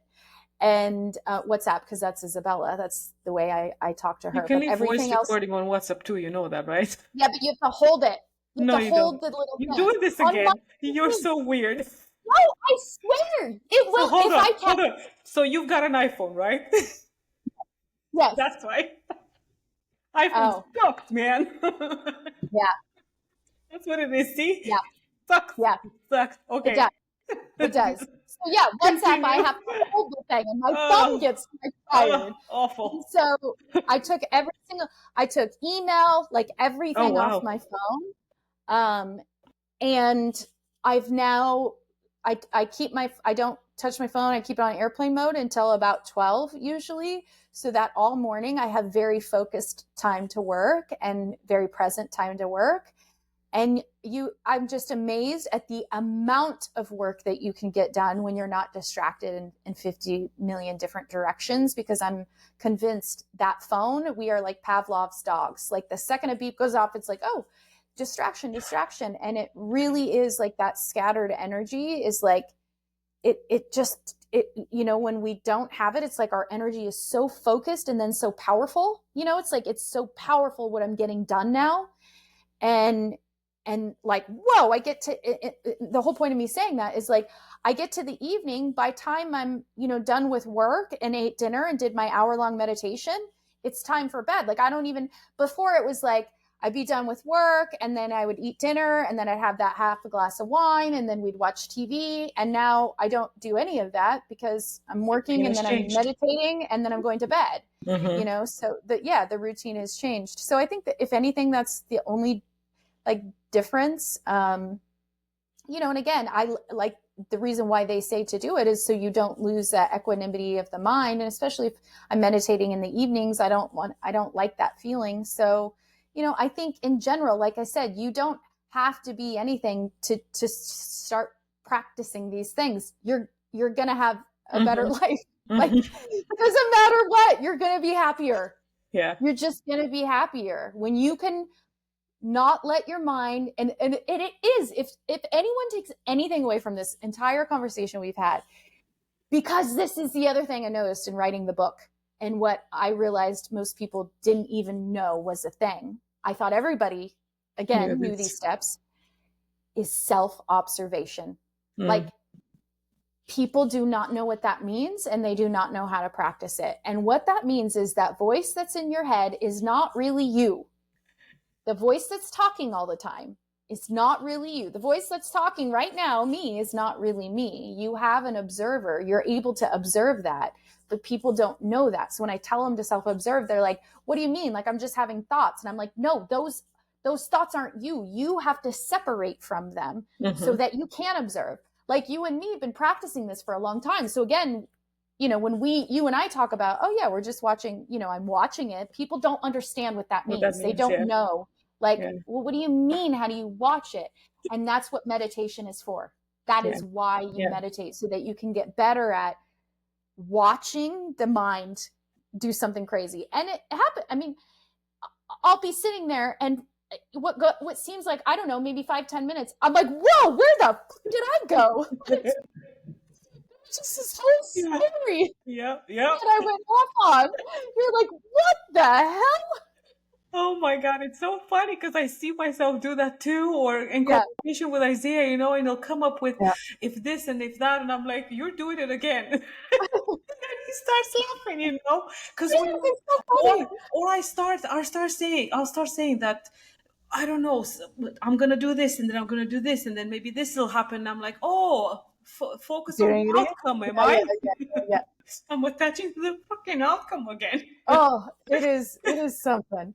Yeah, and it is really something. It's so funny because when I said the seeing yourself and whatever, I think the one that was the most intense for me was, I remember sharing this on one of the calls, with being in the crying part, but also having my masculine side, you know, and holding myself, basically. I know it's so interesting because when you're saying all these things about, you thought everybody else knows. I think so too.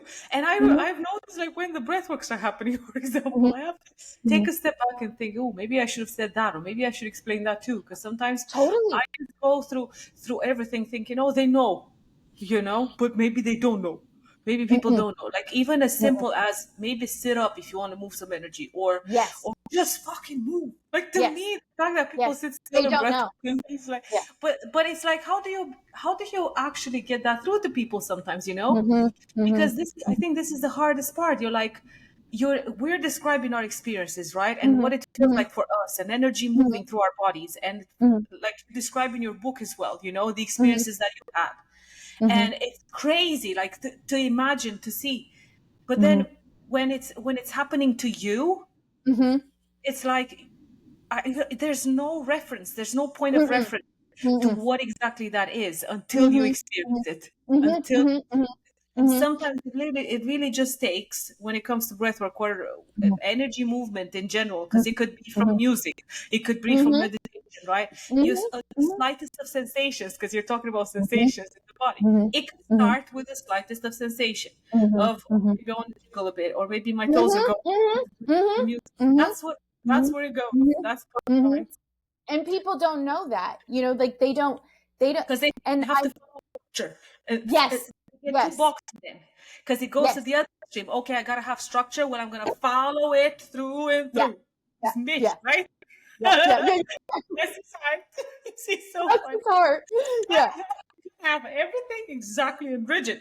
And I think that's like a skill and an ability that some people haven't been able to utilize yet. Is like, okay, here's sort of a loose structure. Now find your way through it. You know, so that you can make it your own. And that's why they stress in Vipassana the experience for yourself. So that you know it, not because somebody, so that like you go through the steps, you experience it, and you're like, oh, okay. Then you start, like you said, I'm always watching what's happening in my body or in my mind. I'm constantly self-observing. I'm constantly watching it. Because that's like the ultimate scientist. He says that a lot in his discourses. You're like a scientist. I want you to think of yourself as a scientist. And you're digging, because that's what the Buddha did. He just kept sitting under a tree, asking himself questions, and then meditating and seeing if he could figure it out. And even like, I think what happens is, like, I'm starting to see this now, because I had a call with the lady I'm going to work with Facebook ads. I worked with her before, and she's just so amazing, and I love her to pieces. But what I realized in talking to people like that are skilled in their skill set, So like for you and me, like breath work will say, what happens is I think that you become so skilled because you do it, you learn it, you work with it, you take people through it. It's like so easy to forget because you're not there anymore at the beginning. So you forget the questions that you had. And so like, I remember, I think you said this once, I think we talked about this, like you think everyone knows to move they can move their body in breath work, but most people don't know that. You have to actually say, because we forget. So it's like anytime I hate to use the word danger, but it's like, because Scott will talk about this a lot. He's like, I'm really bad at teaching. Like, I want people to just watch me and figure it out. Like, I don't know how to teach what I'm doing because he's at such a level, he doesn't even remember, so like if him and I are doing something together and I'm asking him questions, he's like, don't you know how to do that? I'm like, no, I don't. Like, I need you. And I think that's what happens is like, you almost forget. So it's almost important. Like, I think that maybe when you're starting to learn something new, it's like, you really realize you should start writing down your steps. Like, because then you can remember, like if you ever teach this to somebody, you can go, oh yeah, that's what I did there. That's what I did there. And then I think, like you said, then that just becomes a reference point. Like, these steps that I wrote about in the book, maybe you take some of them and you leave the rest, but whatever. Like the whole point of it is saying, just create your own structure, because if you don't, you're going to be lost in the ethers, and then you're going to feel really fucking frustrated. And then you're probably going to give up because you're like, this is too hard now, So it's like, in that trading book, and what I hope to do in this is like, but if you want more consistency, if you want, instead of these like crashing and crashing, if you just want to be able to maintain some consistency, here are some structures. And now it sort of helps me because it's like, I realized it's almost like a, what's the word I'm thinking of? Almost like a diagnostic tool that I can use for other people when they come to me and they're like, I'm struggling with this or this or this. Okay, well, do you have this foundation down? Do you have this foundation down? I'm surprised to learn that many people in this, the quote unquote spiritual space, they don't even have a regular meditation practice, and I'm like, that is like that's like the most fundamental, basic, and not just a check mark. Oh, did this, because there's those too that are like, oh, but they're not actually doing anything in the experience. So I think that's important too. Yeah, I think the process that you walk people somehow when it comes to the structure and consistency is the easiest example that I can think that people can relate to when you want to lose weight. You know, you gotta, thank you.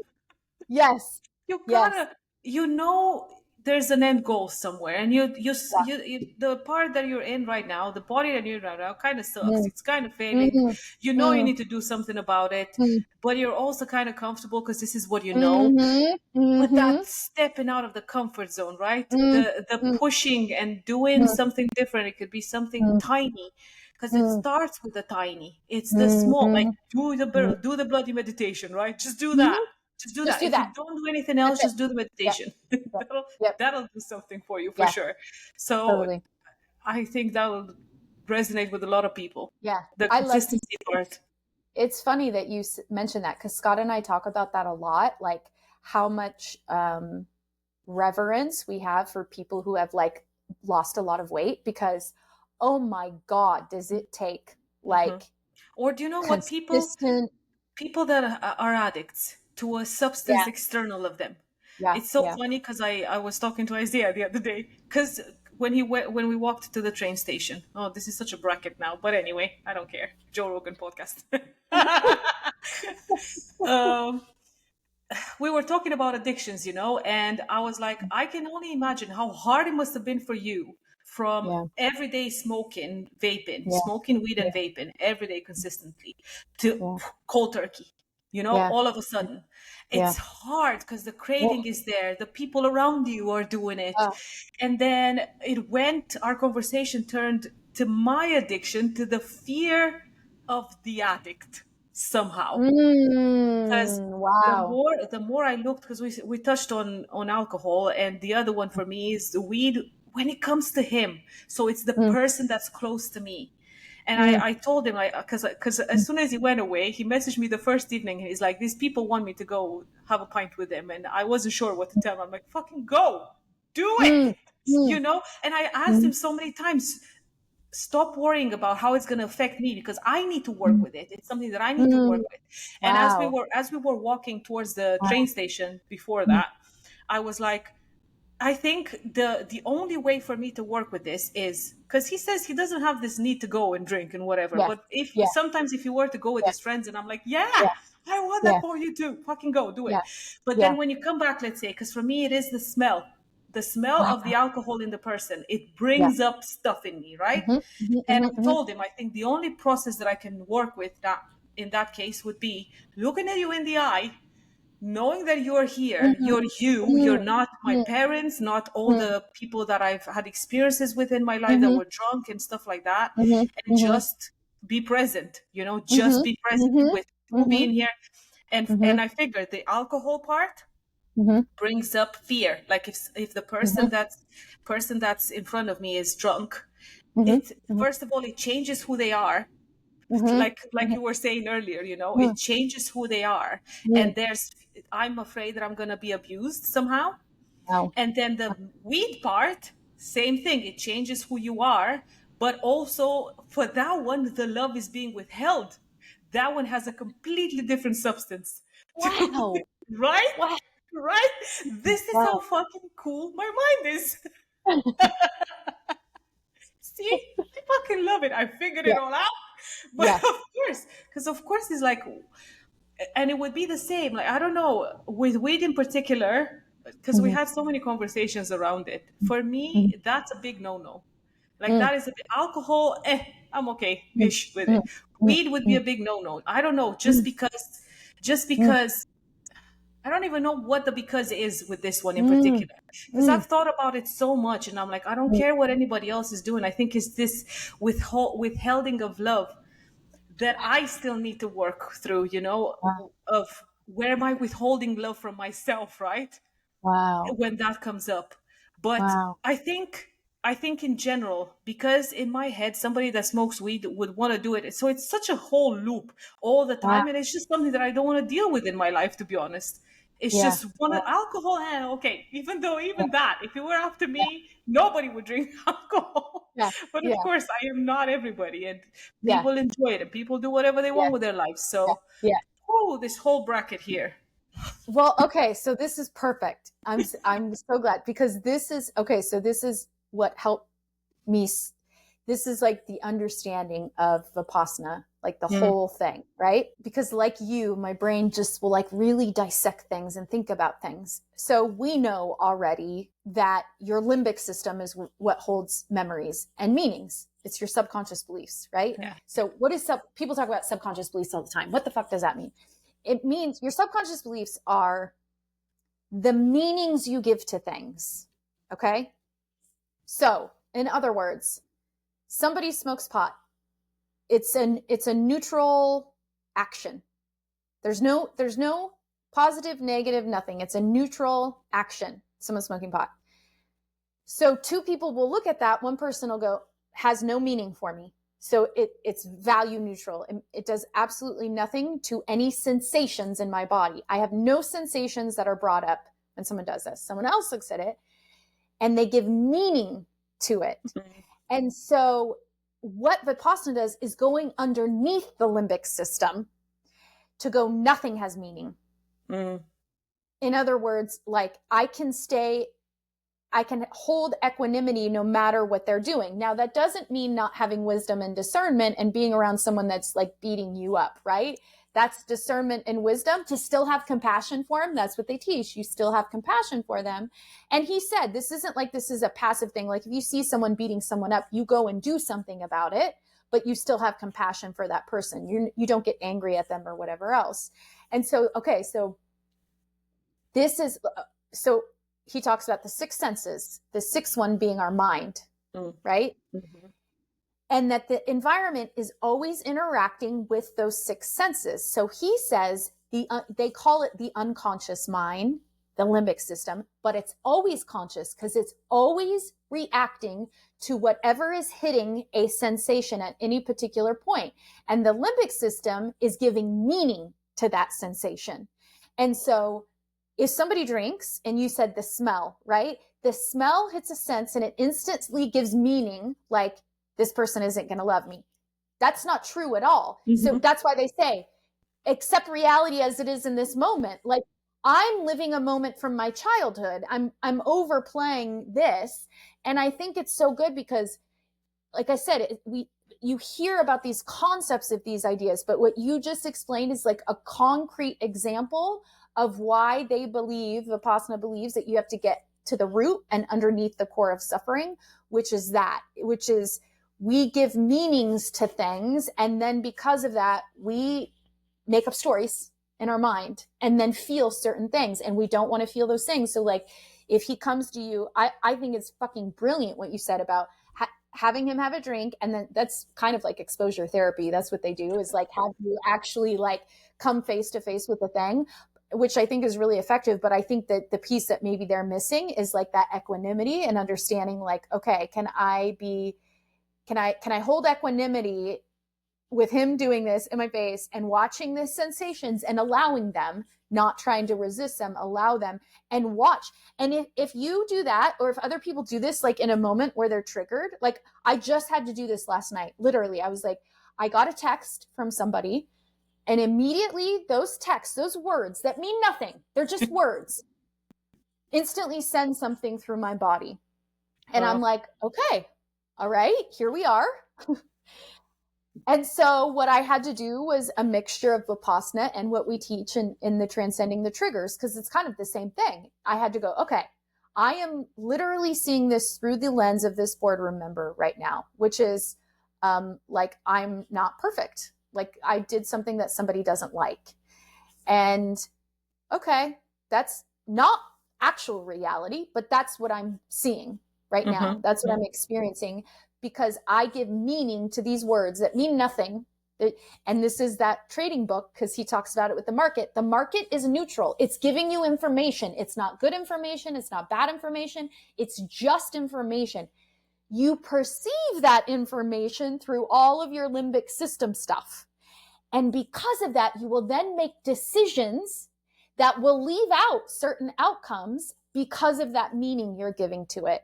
So it's like bypassing this entire system to go, okay, can I get to underneath all of that and be able to almost like reset myself to come back to neutral?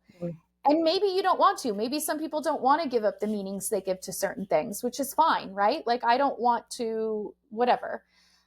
But to know that you can do that, like you can reset that system so that, you know, if somebody says the word bitch, you don't have a reaction, you know, or whatever it may be. It's something small, like it did, you know, again, you don't have to give up your value system. Like I have values, I wrote them down. I know my value system, and these are what's important to me, and these are what I value. But it doesn't mean that that's the values that should be followed. It means everybody. Those are just the values that I place. And, you know, can I have those values and still hold equanimity when someone's not in alignment with that, and understand, you know, so it's like for my own personal, but I think that was just such a good example of how that all works, right? Like that's what happens in the mind, is we give meaning to things and then we make up a story, and then like that's happening all the time. And to have the awareness to see it, it's a lot of work, but it's so worth it.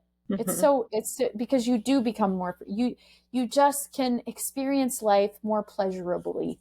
You just like, you know, yeah, I can see this. I don't have to let it take me down this road of whatever, you know. So I had to do that last night. And then I went, you know, I'm like, okay, this is what's happening. Okay, next thing is allow this sensation. Okay, go and meditate for an hour. And of course, I'm watching my mind want to, like, I'm watching my mind want to make up a story to tell this person so that this feeling can go away, right? I'm watching this all happen and I'm like, oh, wow. But, you know, it worked because I moved through it pretty quickly. I mean, I've got another one thing that is so funny. Yes, yesterday, but I actually, even though I saw it, I still followed through with the anger that was coming out. Totally. Totally. I got on a call, not a call, like a live chat with somebody from Eventbrite. Mm. I wanted I wanted them to, because it was set up. I set it up for UK, but I set it up in the US. So Mm. when I got in here, I changed it to UK, but it still had a lot of US things, and I didn't understand what was happening. So I went to talk to somebody to try to figure it out. And this woman told me some steps to do that I had already done, and it was again pissing me off. I'm like, I've already done the steps. Why the fuck are you telling me again to do the same steps that I've already done? And I could see myself getting Yeah. wound up, Totally. and I would still like, to the point of greatest example of, you cannot see what's right in front of you No, when you're totally. in emotion. Totally. Send me this. She was walking me through the steps. I'm like, I've done it. And then she said, oh, at the bottom of the page, there's these words. And I'm like, they're not at the bottom of my page. And she's like, you have to look because they're there. I'm like, they're fucking not. And I kept scrolling on the page and I could not see them. Of course, I was looking at the wrong page. But by that point, I was so pissed off, I could not see it. Wow. And after, like, I got so angry, by the way, and I could see how angry I was, and I was at the same time trying to figure out, what the fuck am I doing? Why am I allowing all this, to take over so much when I can actually see it?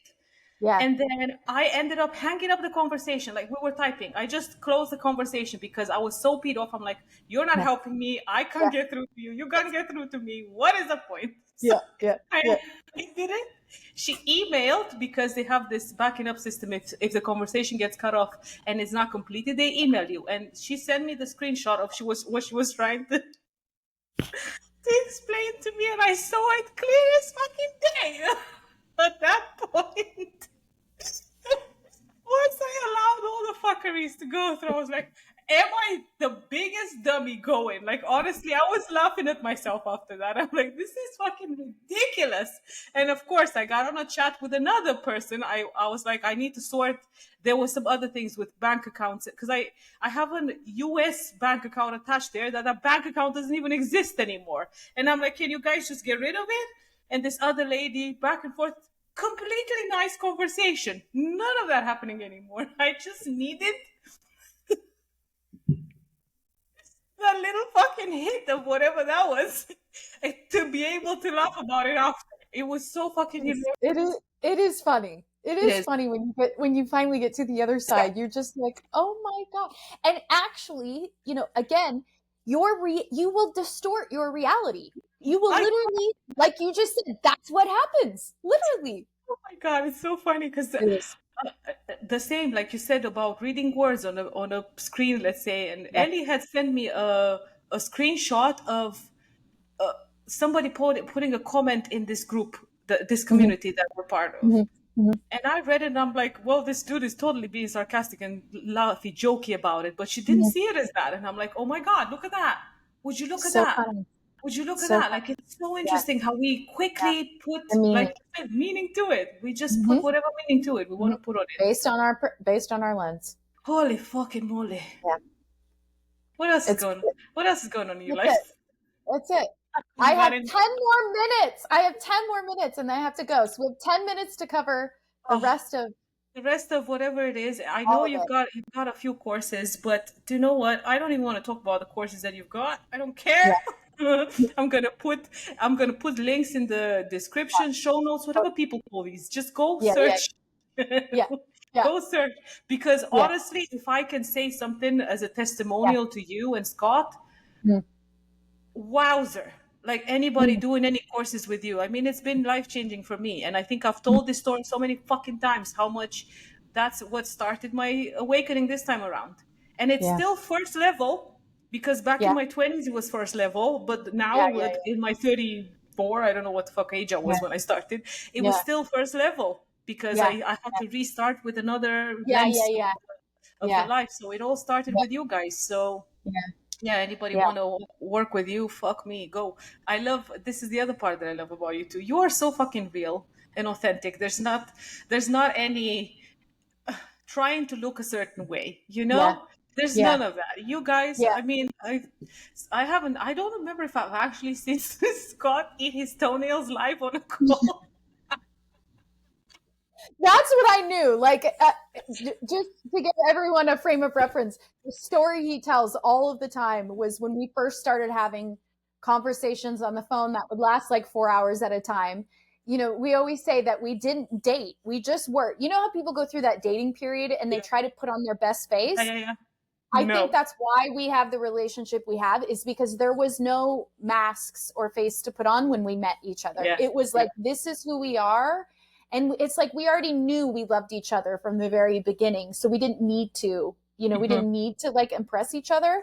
And on one of I think the first 4 hour long conversation, he told me, well, I just have to tell you, I eat my toenails. I'm like, okay, fine, whatever. Like, I'm not like a germ person. I really am not at all. I've never been. And I think too, I was thinking about this the other day. I was like, okay, so on another side note, I'm actually in the very early stages of starting this other brand called Wander and Weave. But the only thing I will be selling is ultra low rise pants. That's it. That's all I'm selling. So I'm focusing on.